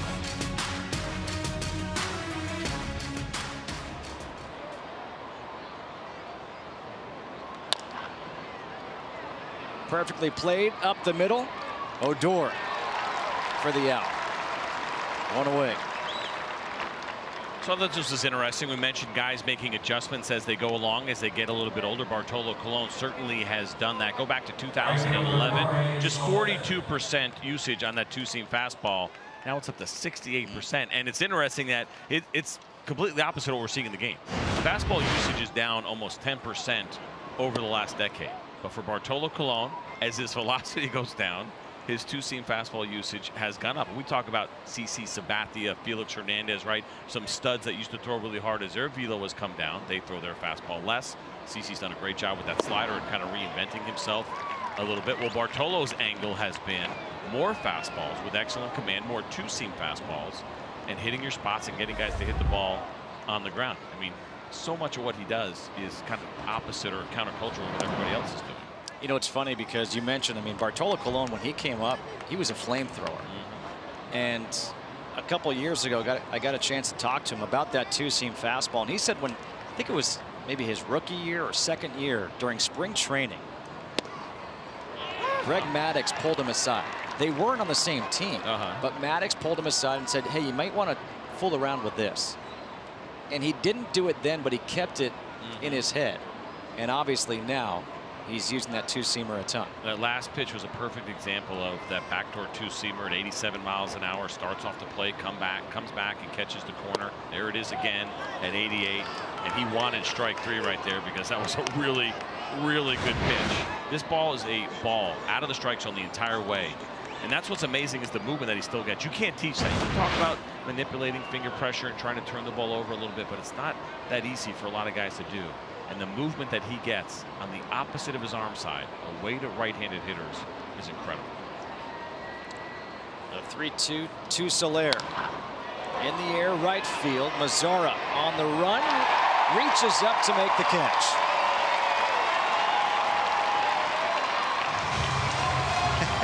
Love Bartolo. Hey, that means we got to give you a two-handed ovation there. Well, good job by Nomar Mazzara here, timing this ball and this leap perfectly to pull it in and get a nice look at it here. And Soler probably knew that Bartolo was going to go away. Didn't want to give him a chance to pull anything. Got kind of that weird cutout and glove off, and that is about as much emotion as you will see from Bartolo Colon in any one game. Alex Gordon chases the high fastball.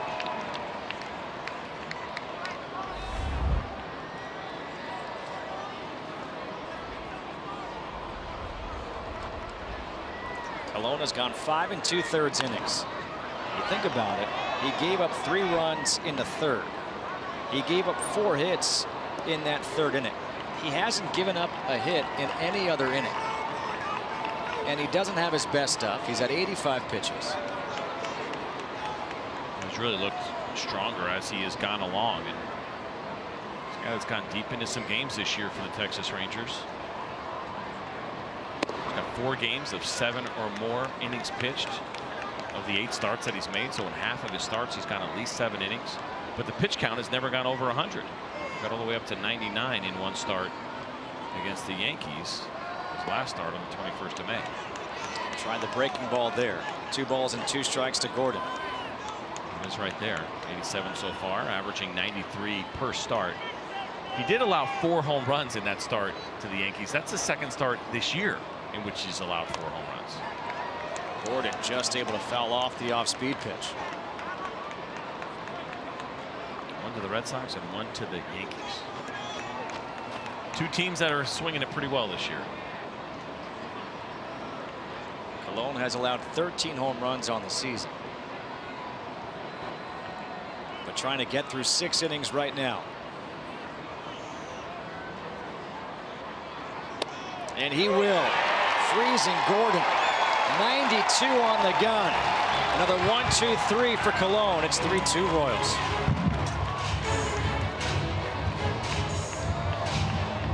We're on demand at home, in the office, or on the go at MLB.tv. Your subscription includes MLB at Bat Premium, allowing you to watch live baseball on your favorite supported devices. Blackout and other restrictions apply.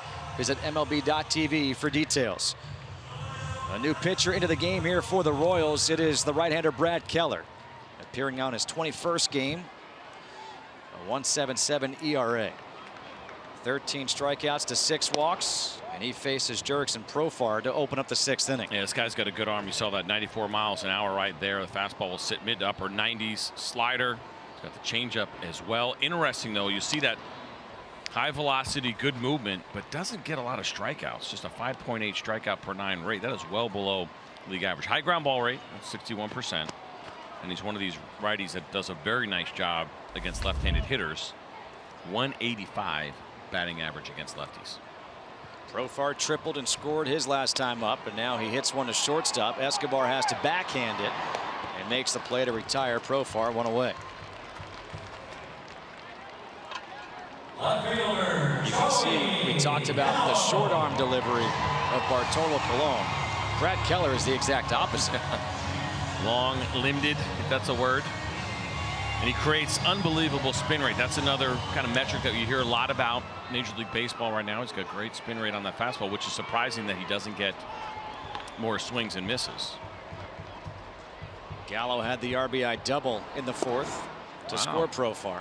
Just missed a game-tying home run. How about Joey Gallo, though, squaring to bunt? Mike Moustakas is in your standard shortstop position right now. A lot of conversation here around the Rangers from the beginning of the season. Would Joey Gallo attempt to bunt? Again, shows it.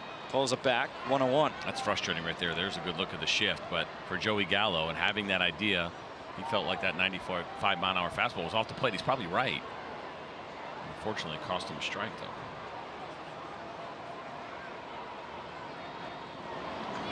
Not bunting, a big swing and a miss. 1-2.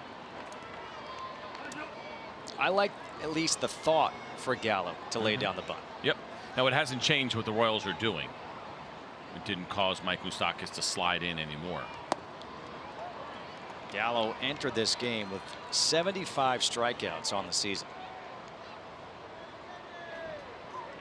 The Royals, holding their ground in that regard. They shift the second most in Major League Baseball, right behind the Astros, who are far and away the team that shifts the most.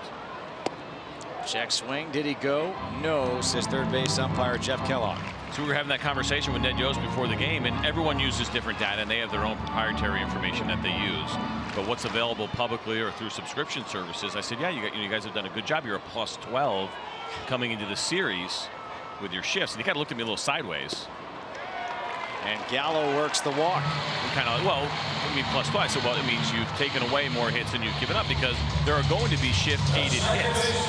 There's going to be a time where there's not going to be a second baseman in the standard second base position. The guy's going to hit a ground ball, and that's going to be a base hit. That would be a -1 for you, where the shift caused the hit. But they've done a really good job. They've been in the positive territory. As of most big league teams, there's only about 2 or 3 that are in negative territory where their shifts have gone backwards. But what I was fascinated with as we're having that conversation was he was good. He's almost said, I'm going to tell my pitchers that, because I'm kind of tired of listening to them complain every time we let up a shift-aided hit, because we're obviously doing a better job with our shifts being on the positive side. One away for Rougned Odor. Takes the pitch low and inside. And by the way, I wish all of you at home could see the setup that CJ Nitkowski has here in the booth. He's got 2 iPads. I thought you were talking about a cookie I'm about to put in my mouth. 1 computer, his cell phone going, 2 monitors to watch the game. I'm not sure you have enough things going on. Caught me eat my cookie. Well, listen, there's a lot of information available.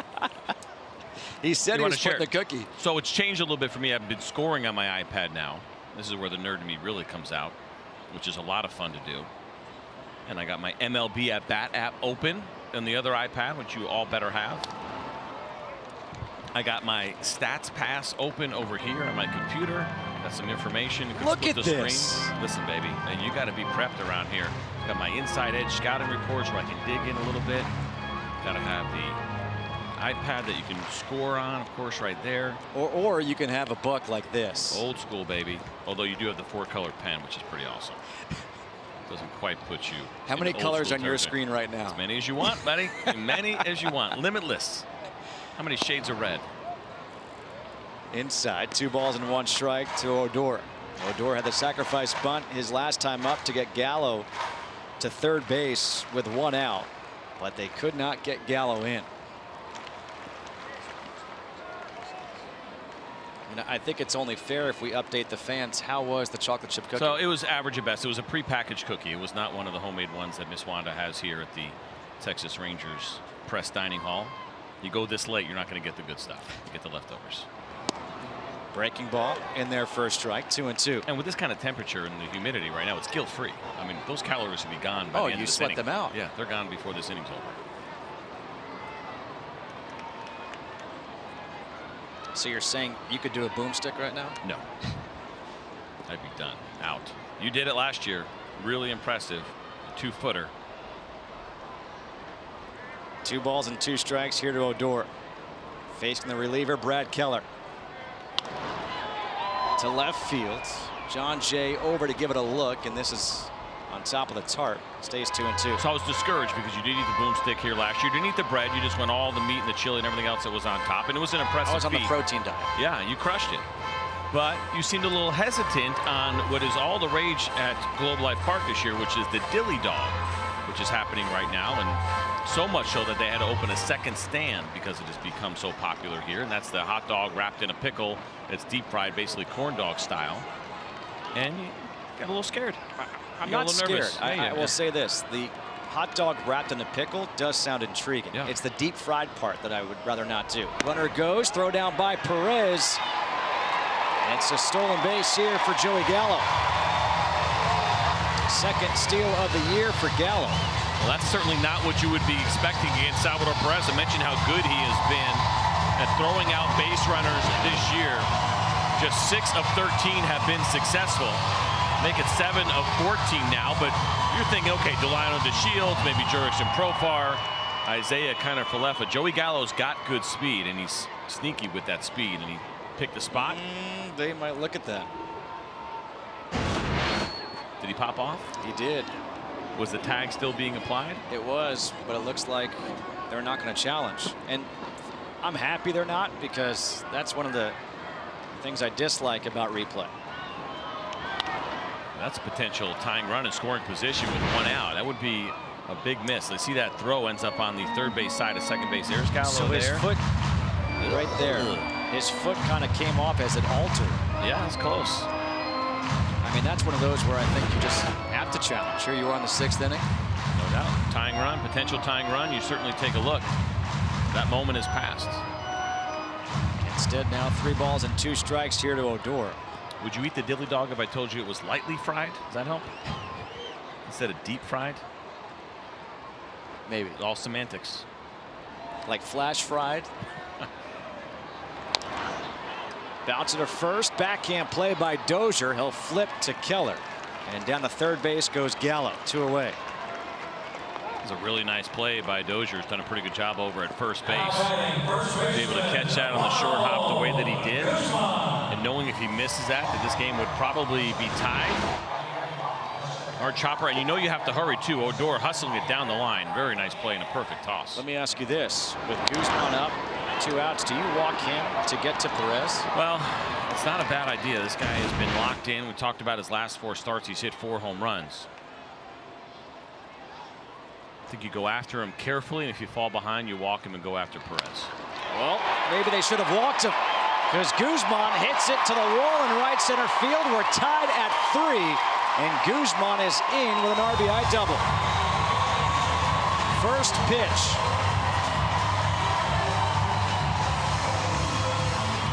Just mention how good this guy has been swinging the bat lately for the Rangers. And based on what we saw previously when they pitched around Guzman and ultimately ended up giving him the intentional walk, I thought they would have shot corners. But look where Salvador Perez is set up. It wasn't like Keller missed his spot badly. He pulled right down the middle and absolutely crushed to right center field. Gallo easily scoring the tying run. Now Carlos Perez comes up with a runner in scoring position and 2 outs. Keller misses outside. So if you think about it, right, no challenge on the Gallo steal, not intentionally walking Guzman with Perez up, and now we're tied. Guzman pulls it just foul. Excuse me, Perez.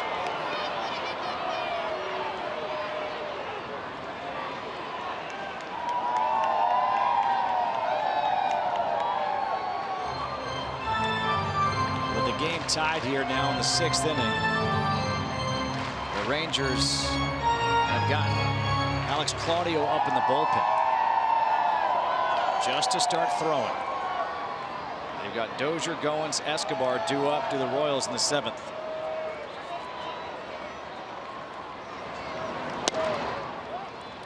Two balls and 1 strike here to Carlos Perez. There's Claudio. Bartolo Colon with 89 pitches through 6 innings.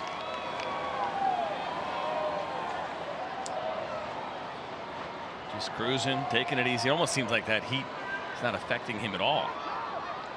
He's the big sexy. Nothing affects him. Chewing that gum as he often does. Playing with that gum, he kind of makes this weird gum sandwich in between innings where he flattens it out, rolls it up, and then back in the mouth.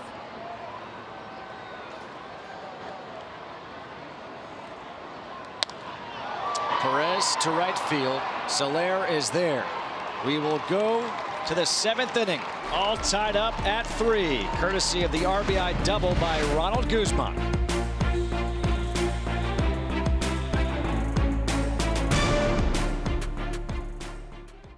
Ball game. Ian Kennedy, Bartolo Colon, both have been pitching well. Kennedy out of the game after 5. Ronald Guzman with that game-tying RBI double in the bottom half of the 6th, and now it's Hunter Dozier leading off here in the 7th against Colon. And if you think about how this game has played out, Bartolo Colon gave up all 4 of his hits and 3 runs in that 3rd inning. The Rangers have scored runs in the 3rd, 4th, and now 6th innings.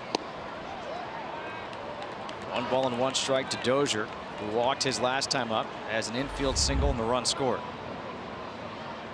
Bartolo has really done a nice job 3rd time through the order here as he gets 7, 8, 9 for the 3rd time. You mean a starter can face a team 3rd time Big through the Bart order? can. Now his numbers are okay, not great. 3rd time through the order, it's a 308 batting average against. The OPS really does climb at 993, but at least for the first 6 hitters 3rd time through, he's been very good. 0 for 6. Has a fastball in there for strike 2. And probably also worth noting, as his day's probably coming close to an end here, at 45 years old, Bartolo Colon is eligible to start collecting his major league pension if he would like to. I mean, he is working on a minor league deal, right? That's what he signed. Every little bit helps. 2-2 to right center field. This will get down and go for extra bases. Dozier heading for 2nd. He'll be in there with a leadoff double. And with Goins coming up, is that going to be it for Bartolo Colon? Second baseman Ryan Goins. Now, Alex Claudio has been in that Ranger bullpen throwing. Jeff Bannister has not made any decision yet. This fastball came back over the plate a little bit more than we have seen this afternoon from Bartolo Colon. Nice looking swing there from Dozier.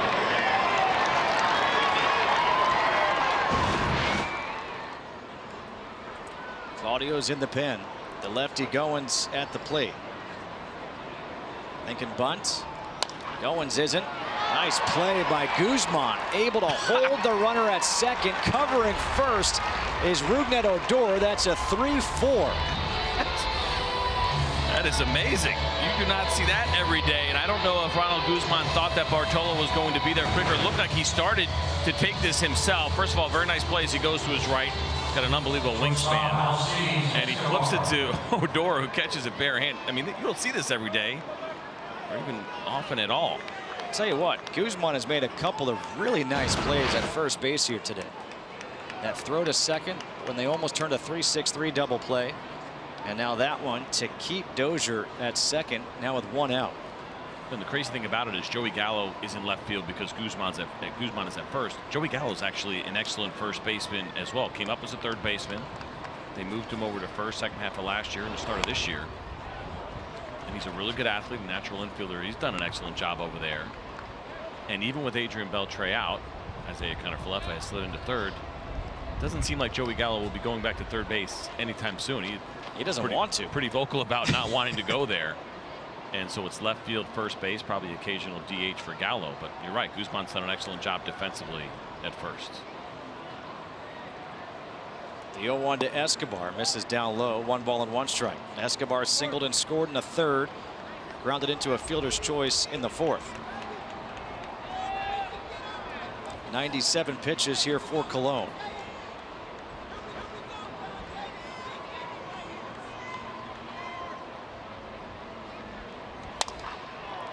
Just lofted out to 2nd. A nice sleeping catch by Odor, timing the jump perfectly. 2 away. The MLB At-Bat mobile app brings every baseball moment to your favorite devices. Catch it all season with the free MLB.tv game of the day, highlights, news, and more. Download MLB At-Bat today, your #1 app for live baseball. So this is interesting too about Bartolo Colon, and you know how we have that wearable technology now, it can keep track of a lot of things, heart rate, hydration, all that. I would love, give me Bartolo Colon over the course of a start, say versus maybe Max Scherzer, who's great in his own right, but he is a high intensity pitcher. Bartolo Colon, I think that heart rate gets above 80 in any situation. I mean, a leadoff double here in the 7th inning, potential go-ahead run, and just very calmly has gotten himself 2 quick outs, and he's still got some work to do to get through John Jay, who he's facing for a 4th time. But you never see, at least on the outside, where there seems to be any anxiety or nervousness. That was pitch number 100, a season high for Colon. The only time I could think of was when he had that comeback or hit off his stomach. He might have got up to 85 beats per minute. That was in Seattle. And he said, yeah, it's no problem. I got some big belly. He absorbed it well.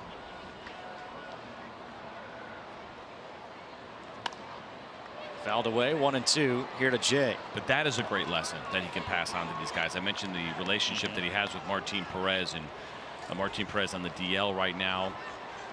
Some conversations about should he try to be in the zone a little bit more, use the two-seam fastball a little bit more. Obviously, he's left-handed and Bartolo's right-handed. There's different lessons they could have from a pitching and conversations from a pitching standpoint. But then these conversations as well from the mental standpoint. So much to learn from Big Bart. 1-2. Center field, DeShields with the sunglasses on, there to make the catch, and Colon gets around the leadoff double. He has gone 7 innings. He has kept his team in the game. And this game is all tied up at 3 as we stretch them out here in Arlington, Texas.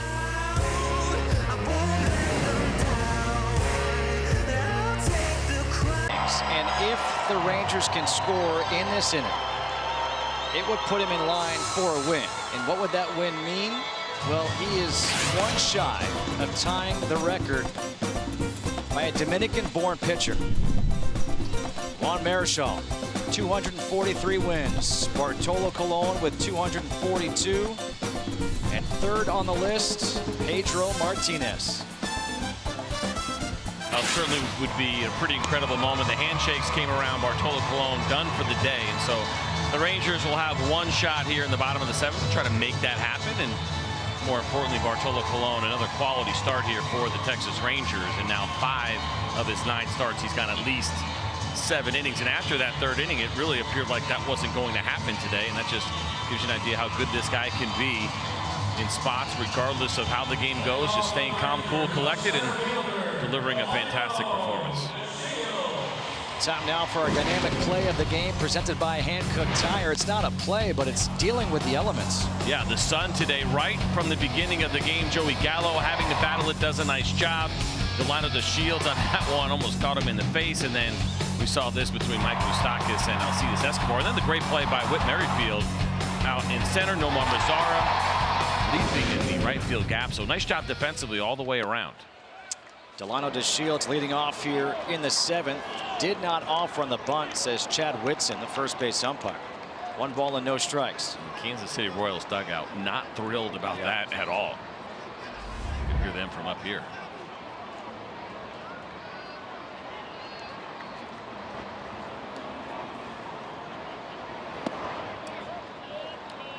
Two balls and no strikes to DeShields. And if DeShields can get on to lead off this inning, that could be huge with his speed on the bases. Down finding a way. You may see the Rangers try to play a little bit of small ball. A bouncer to second, shortstop. Escobar retires him for the first out.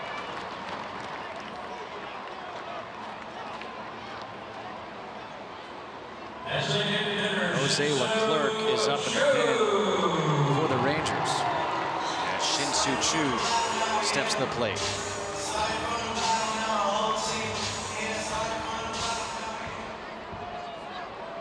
The Rangers get a run here in the 7th.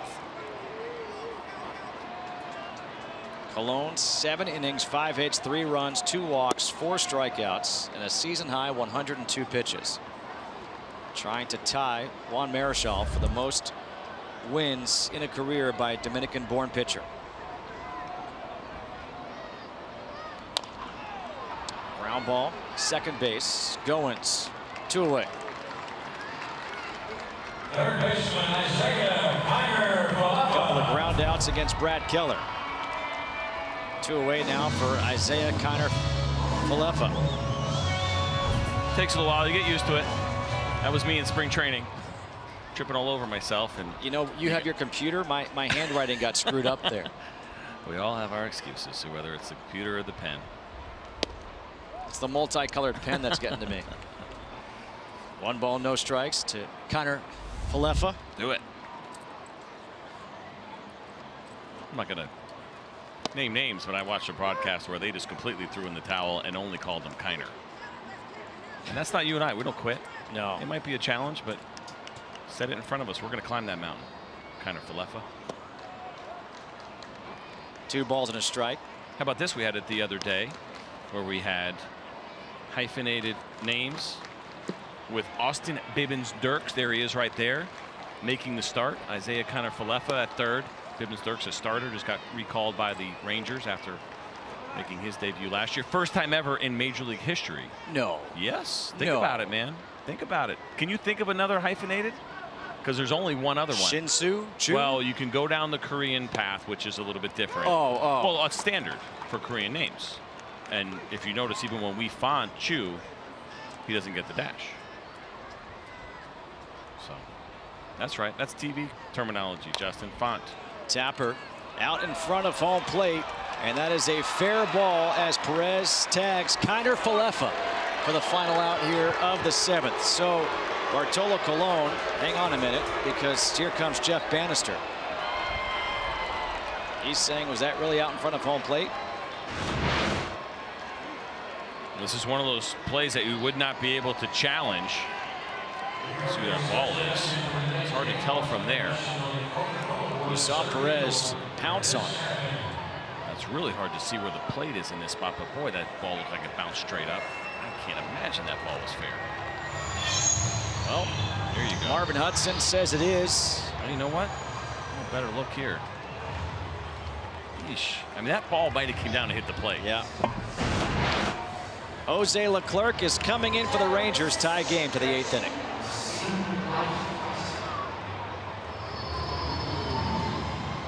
Andrew Leclerc is in relief of Bartolo Colon, excuse me, Jose Leclerc. As the first pitch is up high to Whit Merrifield. Jose Leclerc, the numbers on him this year. First, take a look at this. This fastball got away from Leclerc a little bit, and he's got a pretty good one. Velocity for him averaging 94 miles an hour this year. But Merrifield didn't seem to enjoy that very much. Merrifield had that 2-run double back in the 3rd. Let's see if Leclerc comes back. He's got a really good cut changeup that he throws to righties. After that fastball, it'd be a good pitch.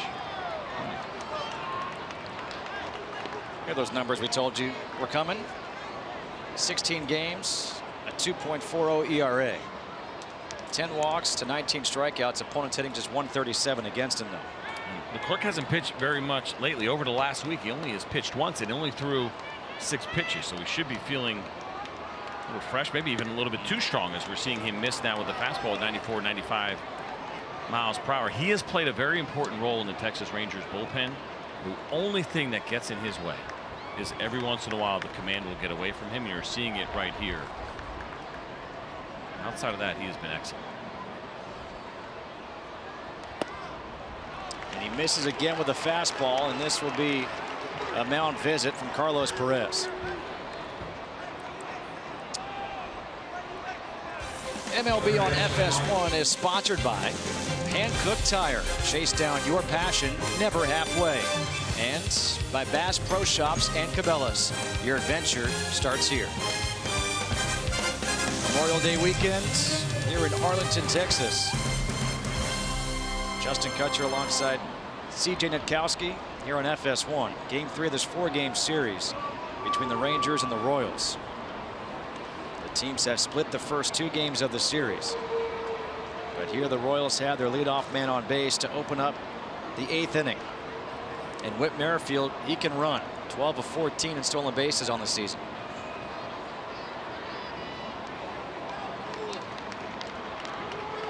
Mike Moustakas looking for his first hit today. 0 for 2 with intentional walk. And check on Merrifield over at first base. Now, if you're Moustakas and you just saw control be an issue for Leclerc, do you focus on a breaking ball here? You're not expecting him. You're thinking about it a little bit. Now he throws that changeup, which can get a little funky. I'd say in these kind of situations late in the game, if you are up in the zone, kind of let it fly. We said that with knuckleball pitchers, right? If you see it high, let it fly. Anything, knees and below or mid thigh and below, you let it go. But if he floats your breaking ball because he just wants to get a first pitch strike after that 4-pitch walk, absolutely you'd be all over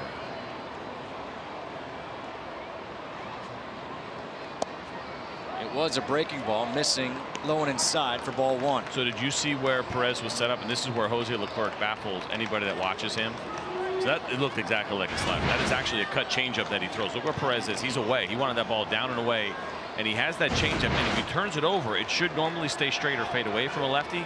He has a tendency to get on the side, and he does it intentionally to righties. But you don't want that changeup going down and into righties. That is a really dangerous pitch. He's got to be careful against the veteran Moustakas.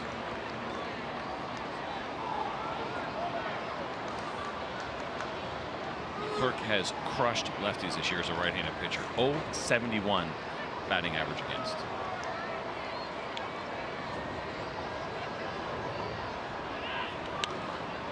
I was about to say, do you take a strike if you're Moustakas, but he took a hack at that one. Too good of a hitter for me.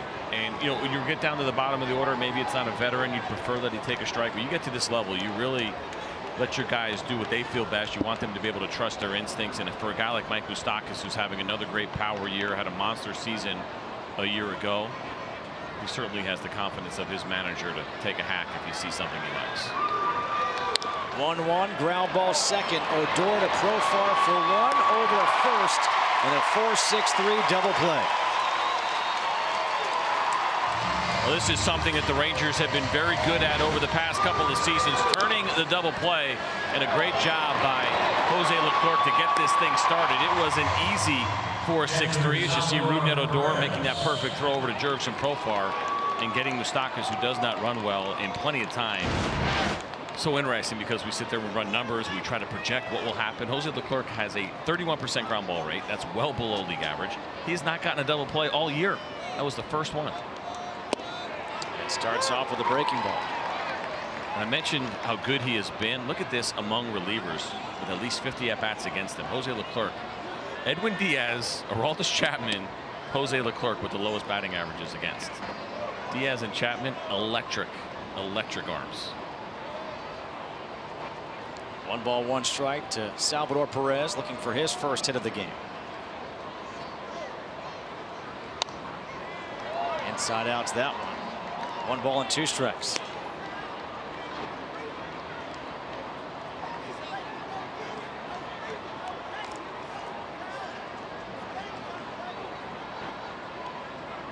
Top of the 8th inning, all tied up at 3. And he gets him swinging. So he recovers after the leadoff walk to get a double play and a strikeout. On a nasty pitch here to get Salvador Perez. Bottom of the 8th coming up. 3-3 game. Tomorrow will lead things off against a new pitcher. It is a lefty in Tim Hill for the Royals. 19 games. 15 innings, a 3.00 ERA, 6 walks, 15 strikeouts, but a funky delivery for Tim Hill. Yeah, he's got good velocity for a side armor, averages right around 92 miles per hour. The Rangers saw him 2 nights ago, watched him throw 33 pitches in which he was a little bit wild, had some issues with the fastball, but that's a good one right there on the corner at 92. And a good time to bring him in, facing Mazzara, a lefty, Jurickson Profar, a switch hitter, Gallo, Odor, Guzman, all lefties. I thought we got a pretty good description from the Royals on who Hill was. Well, he's a typical lefty, which, you know, normally what does that mean? Well, we know what that means. Probably a little bit goofy, probably a little bit out there. Probably a guy who would call the game with 17 screens in front of him. I was about to say that. I'm glad you said it. that kind of lefty. Maybe a guy who's got 33 different devices brought to you by Apple. I wish I had that. Take a look at the sidearm delivery here from Hill and what's unique about him, and that pretty much is right at sidearm as far as where the arm angle release point. That one a little bit lower. But you know, it's interesting, as we were talking to Ned Yost about him, and he said, yeah, I said, well, it's pretty great, but you got a side armor who can bring it a little bit. You know, Alex Claudio is a side armor out in that Ranger bullpen. His fastball sits around 86, 87 miles an hour. And they said it's good and it's bad. You like having the velocity, but he doesn't necessarily get that kind of sink that you're expecting from a guy who comes from that arm angle. So sometimes that slightly higher velocity can work against him. That is a strikeout. Mazzara is not going to run to first base. Instead, he's just going to walk back to the dugout. So 1 away here in the 8th. Shortstop, Jurickson This Royals team, which went to back-to-back World Series and won one, was really built around their bullpen. But you see the numbers from the past season and a half, and it's a complete, almost like 180. Been a rough go of it the last couple of years for that bullpen. You're right, and I really feel like the Royals put it on the map not to have a guy that could close pitching the 8th inning, because the Yankees did that years ago with Mariano Rivera when he set up for John Wetland, but going beyond that. And they at one point had Herrera, Wade Davis, and Greg Holland, all three guys that could close anywhere, and Ned Yost was religious about it. 7th inning, 8th inning, 9th inning. Greg Holland had a run of over 150 straight games in which he never threw more than an inning for Ned Yost. And that really worked well for them, and they dominated, and it was game over if you could get to the 6th inning for the Kansas City Royals with the lead. That has changed a little bit, but I also believe that that is one of the things that sparked this conversation. If you had a guy that could touch 100 miles an hour the way Herrera was doing, upper 90s to 100, pitching in the 7th inning, that was somewhat unheard of not that long ago. 1-1, Profar to left center field. John Jay not going to get there. Profar into second. He's going to stop there. He now has a double and a triple on the day, and a runner in scoring position with one out here in the 8th inning. His numbers are much better as a righty, and he comes through. And that's one of the biggest surprises of 2018 for the Rangers, is what Jurickson Profar has done against left-handed pitching. That was a concern coming in, and he's kind of flipped the script in that regard and has hit lefties extremely well. And it's a couple of really comfortable swings that we have seen from Jurickson Profar today. First the triple that ultimately led to the 2nd run of the game, and now that double, which the Rangers hoping will lead to the 4th run of the game. It's Gallo, the lefty, against the lefty Tim Hill. And a good pitch to start him off with 92 at the knees on the outside corner. Gallo, RBI double in the 4th, walked, stole a base, and scored the tying run in the 6th. Trying to give his team the lead here in the 8th. Big swing, 0-2. Joey Gallo had some interesting comments a few weeks ago when he talked about his approach, because everyone's curious. Monster power, lots of strikeouts. You know, how does this guy go about it? And he was pretty simple in his response. I'm up there trying to do damage. I want to change the scoreboard. That's it. And he's done it a lot. Yeah, there's some swing and miss there, but it's tremendous power. 1 ball and 2 strikes. Unbelievable. He has more home runs in his career than he does singles. Pretty fascinating. You don't see it too often, and as his career goes on, I believe we'll see that change to some degree, but there's a lot of power and a big swing from Joey Gallo. Stays alive, fouls it off.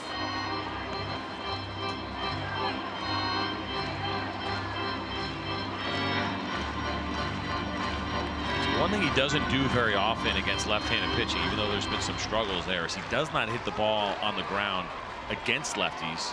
Just an 18% ground ball rate. That is the 4th lowest in baseball. Off speed pitch, catches the inside corner for strike 3. So 2 strikeouts in the inning here for Tim Hill. 1 swinging, 1 looking. Let's take a look at this off speed pitch that didn't do exactly what Tim Hill wanted it to do. You see how it ended up finishing in the inner 3rd. He was trying to sweep this ball away, and it was kind of one of those what we call a cement mixer, where it just kind of sits there and spins, and you would never want to do it on purpose, but it is the kind of pitch that will catch a hitter off guard. Almost expecting it to break, and it did nothing. It just stayed there. You mean off guard when you could read the player's lips saying, "Oh, wow," with a smile? I can't believe it stayed there. He'd love another shot at that one. Odor takes the first pitch fastball for a strike. Odor 0 for 2 with a sacrifice bunt. He has kept the ball on the ground all day long, trying to find a hole right now. A 1-out double by Jurickson Profar. Sandwich between strikeouts of Mazzara and Gallo, 2 lefties. In the air, center field, Merrifield. Almost in his tracks, makes the catch. We'll go to the 9th inning, all tied up at 3.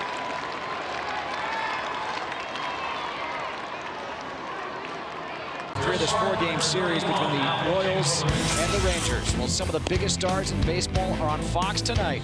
Most of you will see Aaron Judge, Giancarlo Stanton, and the Yankees battle the Angels led by Mike Trout and Shohei Ohtani. It all happens at 7 Eastern, 4 Pacific on Fox. Check local listings for the game in your area. It is remarkable when you think about that matchup of the Yankees and the Angels all around the field. I mean, there are stars everywhere. No doubt about it. Think about the multiple MVPs you'll see as well. Mike Trout off to maybe one of the best starts of his career, and his career which is scary. Pretty incredible. Chris Martin is in, the third pitcher of the game for the Rangers. First pitch to Soler to center field. To Shields, one away. By the way, I don't want to leave people hanging. I gave you a chance to guess who was the other hyphenated name, non-Korean hyphenated name. And this wasn't something I made up. This was in notes, official notes from Stats or somebody else, that there's only been 3 hyphenated names. Any guesses? Can you think of another hyphenated name at the big league level? Oh, man. All right. Not that far away. Retired player, now in broadcasting. Can help you a little bit. Pacific Northwest. Not born in the States. Not an American. So it's a Canadian? Incorrect. Okay. Australian. Left-handed pitcher. The lefty from Australia that I can think of is Graham Lloyd. That is only one last name. Correct. And he doesn't hyphenate it. Hence the reason I was saying that's the only one I could think of. Seattle Mariners. It's a fill-in broadcaster with them now. He's only local, so I know you probably don't pay him any attention. He's not a national broadcaster big time. Ryan Roland Smith. Ah. Says the guy who's got 4 iPads here. Right. So we work hard here at the local level. Alex Gordon. A swing and a miss, 2-1.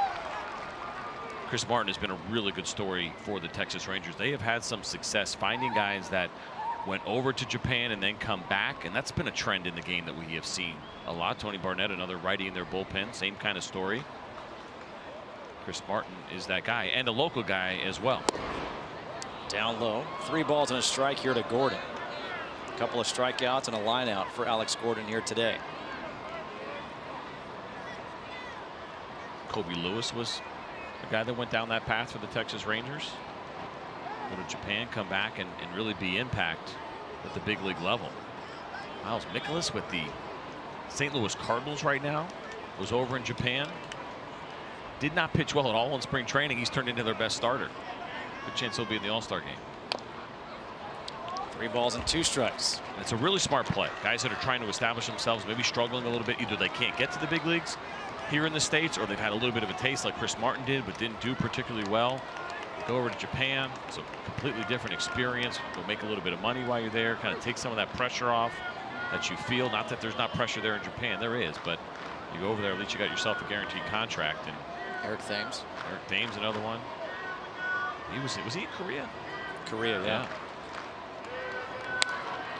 Gordon, right center field. Mazzara has to play this one on a bounce. Gordon takes a wide turn. He'll stop there at first base. A 1-out single for Alex Gordon.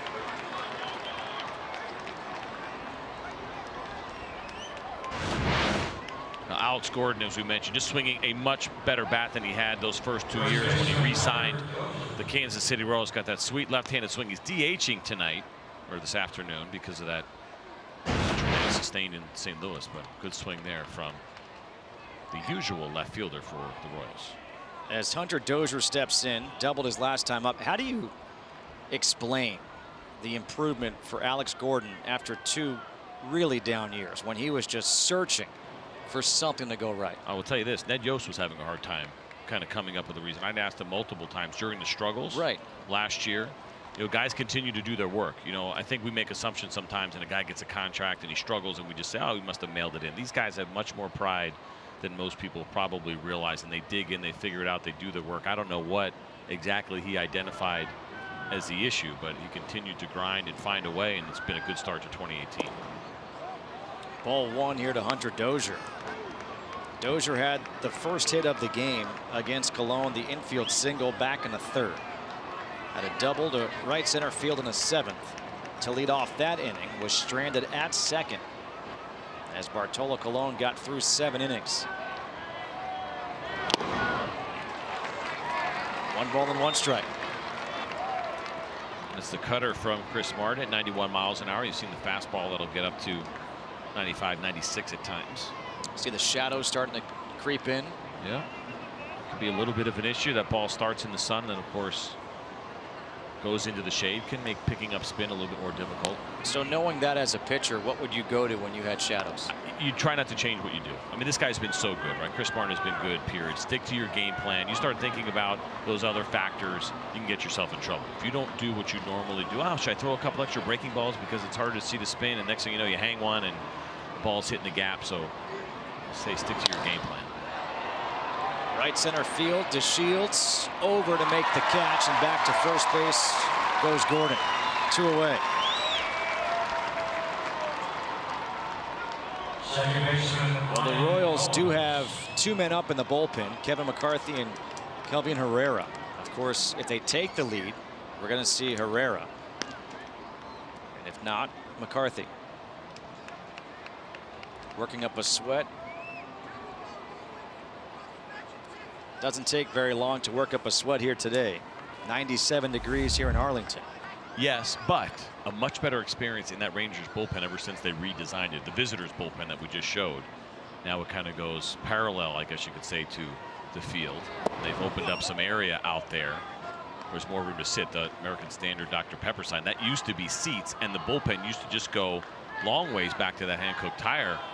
And it was like being in a pizza oven out there. It was brutal coming in here in August because you're just surrounded by cement, and the heat would just come and it would stay, and it was awful. It was a really tough place to come in as a visitor. They've done a nice job making it a little bit more comfortable. Like living in New York City in the summertime? Exactly. And the Rangers go to New York in August. That'll be a treat for a 4-game set. But you're absolutely right. This, it's that same feeling when you're walking through a major city. The heat just gets in the cement and the bricks, and it just doesn't go away. 1 ball, no strikes to Goins. I wonder if Gordon tries to steal a base. 2 outs. You got your 8-hole hitter up. Get yourself into scoring position. He's 2 for 2 in stolen bases on the season. Martin's not incredibly fast to the plate. Yeah, it could be on the table, no doubt about it. I mean, a 1-1 count right now. I guess the one thing is, if you can hit a ball in the gap, you feel like Alex Gordon would probably be able to score. You don't want to give that up. And Perez is a good thrower. Something else to keep an eye on. There he goes. There he goes. And a foul ball. No, that's a fair ball. It never hit Goins, and that'll be an out. Goins. Is he limping off? Yeah. Don't know, maybe if he twisted an ankle. But he's out. We go to the bottom half of the 9th, tied at 3.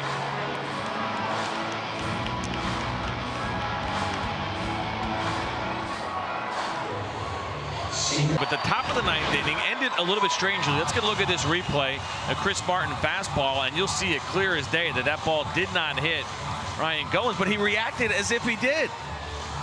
And so with confidence, I will tell you that the Oscar goes to Ryan Goins. And not just that, he limped back to the dugout. I mean, that's commitment.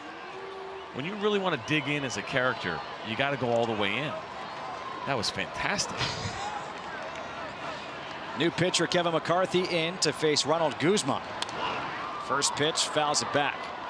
Guzman had the game-tying RBI double in the 6th. McCarthy's numbers 3-1, a 2.75 ERA. 19 2/3 innings, 4 walks, 13 strikeouts. Opponents hitting .250 against him. He's given up 1 home run. The fans here in Arlington would love to see him give up a second. And out in front of that off-speed pitch. No balls and 2 strikes for Guzman. So McCarthy is a guy, not a lot of strikeouts for him, just a 5.9 strikeout per 9 rate, but a heavy ground ball. So he pitches to contact, does not walk a lot of hitters, 1.8 walks per 9, tremendous rate. He relies on hitters catching the top half of the baseball and hitting a ground ball. That bounces all the way back to McCarthy. 1 ball and 2 strikes.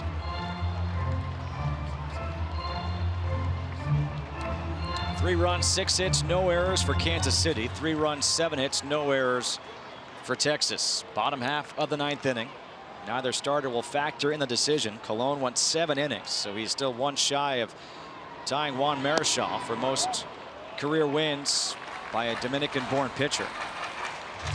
He's at 242.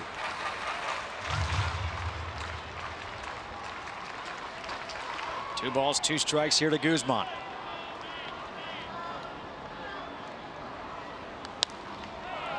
Popped up. Coming over is the pitcher McCarthy to give it a look. Guzman kind of going Adrian Beltre style right there, down to one knee. It's the Beltre move. There's Adrian, unfortunately, on the disabled list, but keeping those lips moist. Watch the back leg here go down. I feel like when we see Adrian do that, he's making contact with that knee down. Often imitated, never replicated. One of a kind. Another 2-2. Popped up. John Jay coming in from left field. Will make the catch in fair territory for the first out. And with Perez coming up, we're going to have a pinch hitter here for the Rangers. Perez was due up. Instead, it's going to be Robinson Chirinos. Chirinos, of course, is the starting catcher here with the Texas Rangers, so this will be an easy switch for Jeff Bannister. Hopefully for the Rangers, this game does not continue, but if it does, Chirinos would take over at catcher. Chirinos has 6 home runs on the season, 15 RBIs.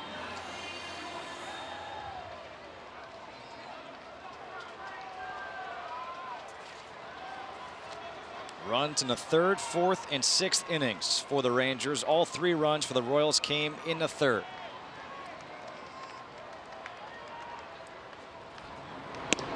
And the first pitch catches the inside corner for a strike.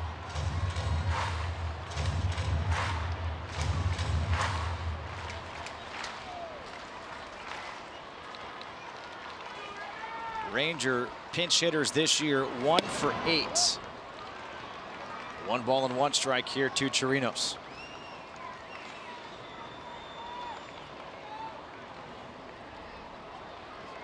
For Robinson Chirinos, this will be the 11th time in his career where he's gotten a pinch hit opportunity. He's 2 for 9 with a double, 222 in his career. Chopper to second, backhand by Goins, 2 outs. So to the top of the order we go, and Delano DeShields. If you're looking to the 10th inning, it's 9-1-2 in the order for the Royals coming up.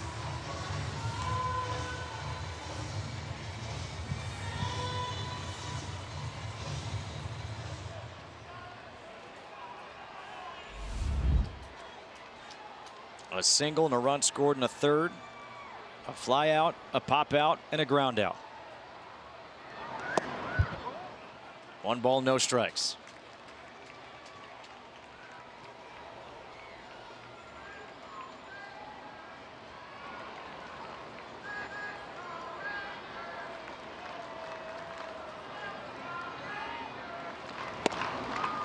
One and one the count here to DeShields. Today's attendance 29,644 on Memorial Day weekend. First pitch, it was 96 degrees.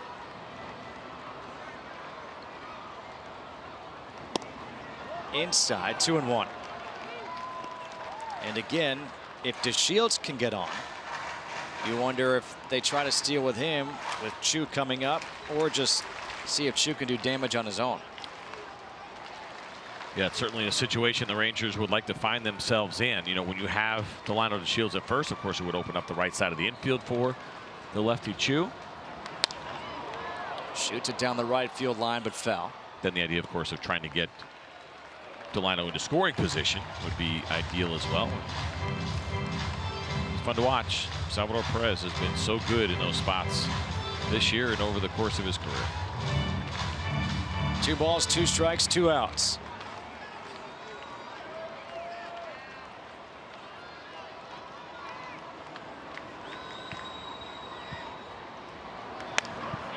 Again, spoiled foul by DeShields.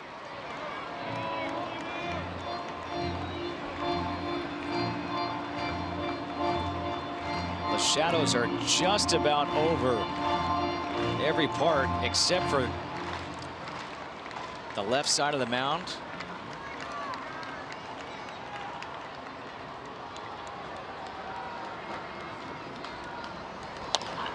Tapper back to the pitcher, McCarthy.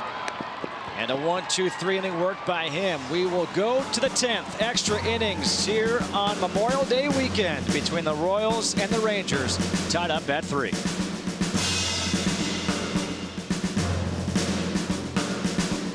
Rangers. Robinson Chirinos pinch hit in the 9th, and he is now taken over as the catcher. And the new pitcher into the game for the Rangers is Alex Claudio. 2-2, a 4.32 ERA in 25 innings. They'll face Alcides Escobar leading off here in the 10th. And the first pitch in there for a strike. You saw those numbers there. Alex Claudio does an excellent job filling up the strike zone, throws a ton of strikes. Not a swing and miss guy by any means, but the walk rate has been fantastic. It is all about the ground balls for him. 60% ground ball rate. And he's got a changeup that absolutely baffles right-handed hitters, and he's not afraid to throw it to lefties either. We will see that changeup at times as slow as 64 miles an hour. He'll throw it usually 64 to 72. But you don't see left-on-left changeup very much.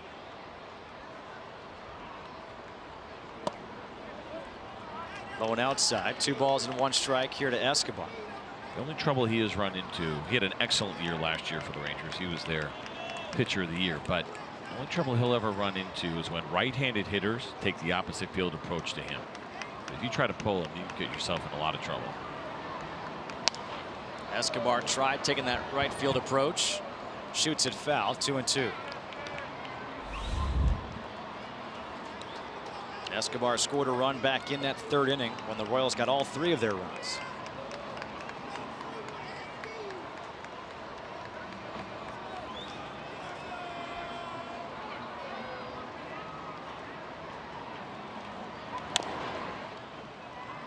Slow roll to third base. A nice play by Connor Falefa. 1 away.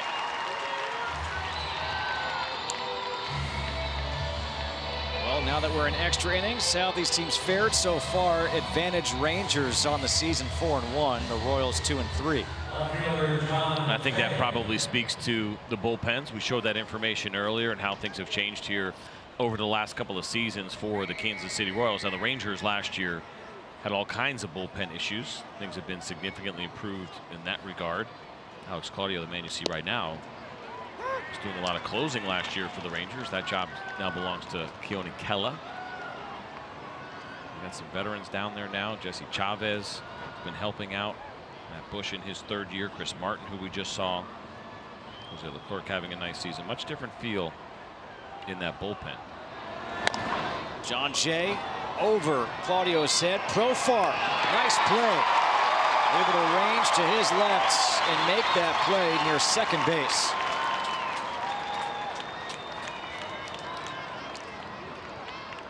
Well, good job by the left side of the infield here, and it's not Elvis Andrews and Adrian Beltre, but Jurickson Profar and Isaiah Kiner-Falefa. And for Jurickson Profar having to make that throw on the run, a really nice, clean exchange, not a lot of time at all. He got rid of it quickly, and a nice strong throw as he rolls out of the pocket. Barely out, 2 away now for Whit Merrifield. Merrifield will test Profar again, this time a backhand. 1 hopper, scooped out by Guzman. A 1-2-3 inning work by Claudio. We go to the bottom of the 10th. Can the Rangers walk it off? In Arlington, Texas, 3-3 game, and it's 2-3-4 in the order. Shin-Soo Choo, Isaiah Kiner-Falefa, and Nomar Mazara to face Kevin McCarthy in his 2nd inning of work. The first pitch is down low to Choo. This is the best contact part of the lineup. Obviously, you're in the middle of the lineup, but also the guys that put the ball in play with the most frequency. And I mentioned, of course, the kind of pitcher McCarthy is. He's a ground ball pitcher, and so the idea of trying to get one of these ground balls through the hole to get things started here for the Rangers would be ideal. And this is one of the rare instances in baseball where you don't have a huge shift on with a lefty, or really for anybody. You've got 2 guys on the left side of the infield, 2 guys on the right. And that's in there for a strike. 2-1 to Choo. Looking for his first hit of the game. Walked back in the first. He has since grounded out twice and struck out.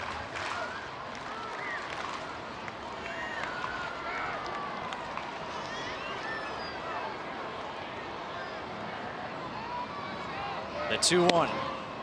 Inside, 3 balls and 1 strike.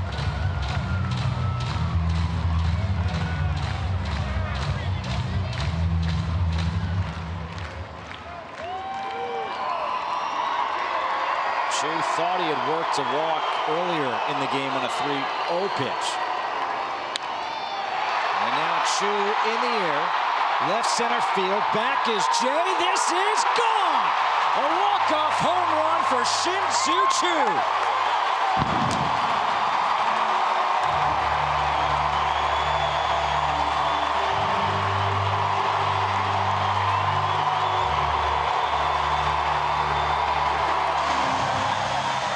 An opposite field walk-off home run for Choo, his 8th homer of the season. And back-to-back wins for the Rangers here against the Royals.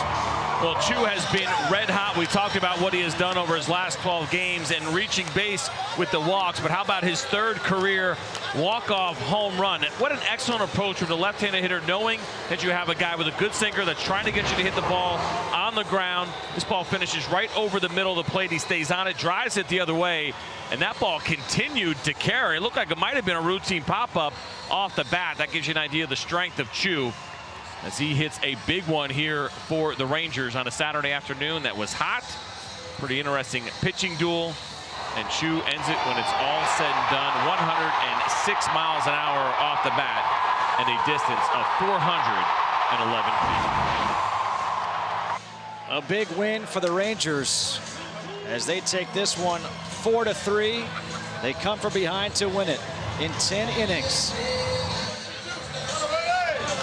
For CJ Nikowski and our entire crew, I am Justin Kutcher saying so long from Arlington. Coming up next, it's FS1 UFC Fight Night weigh-in.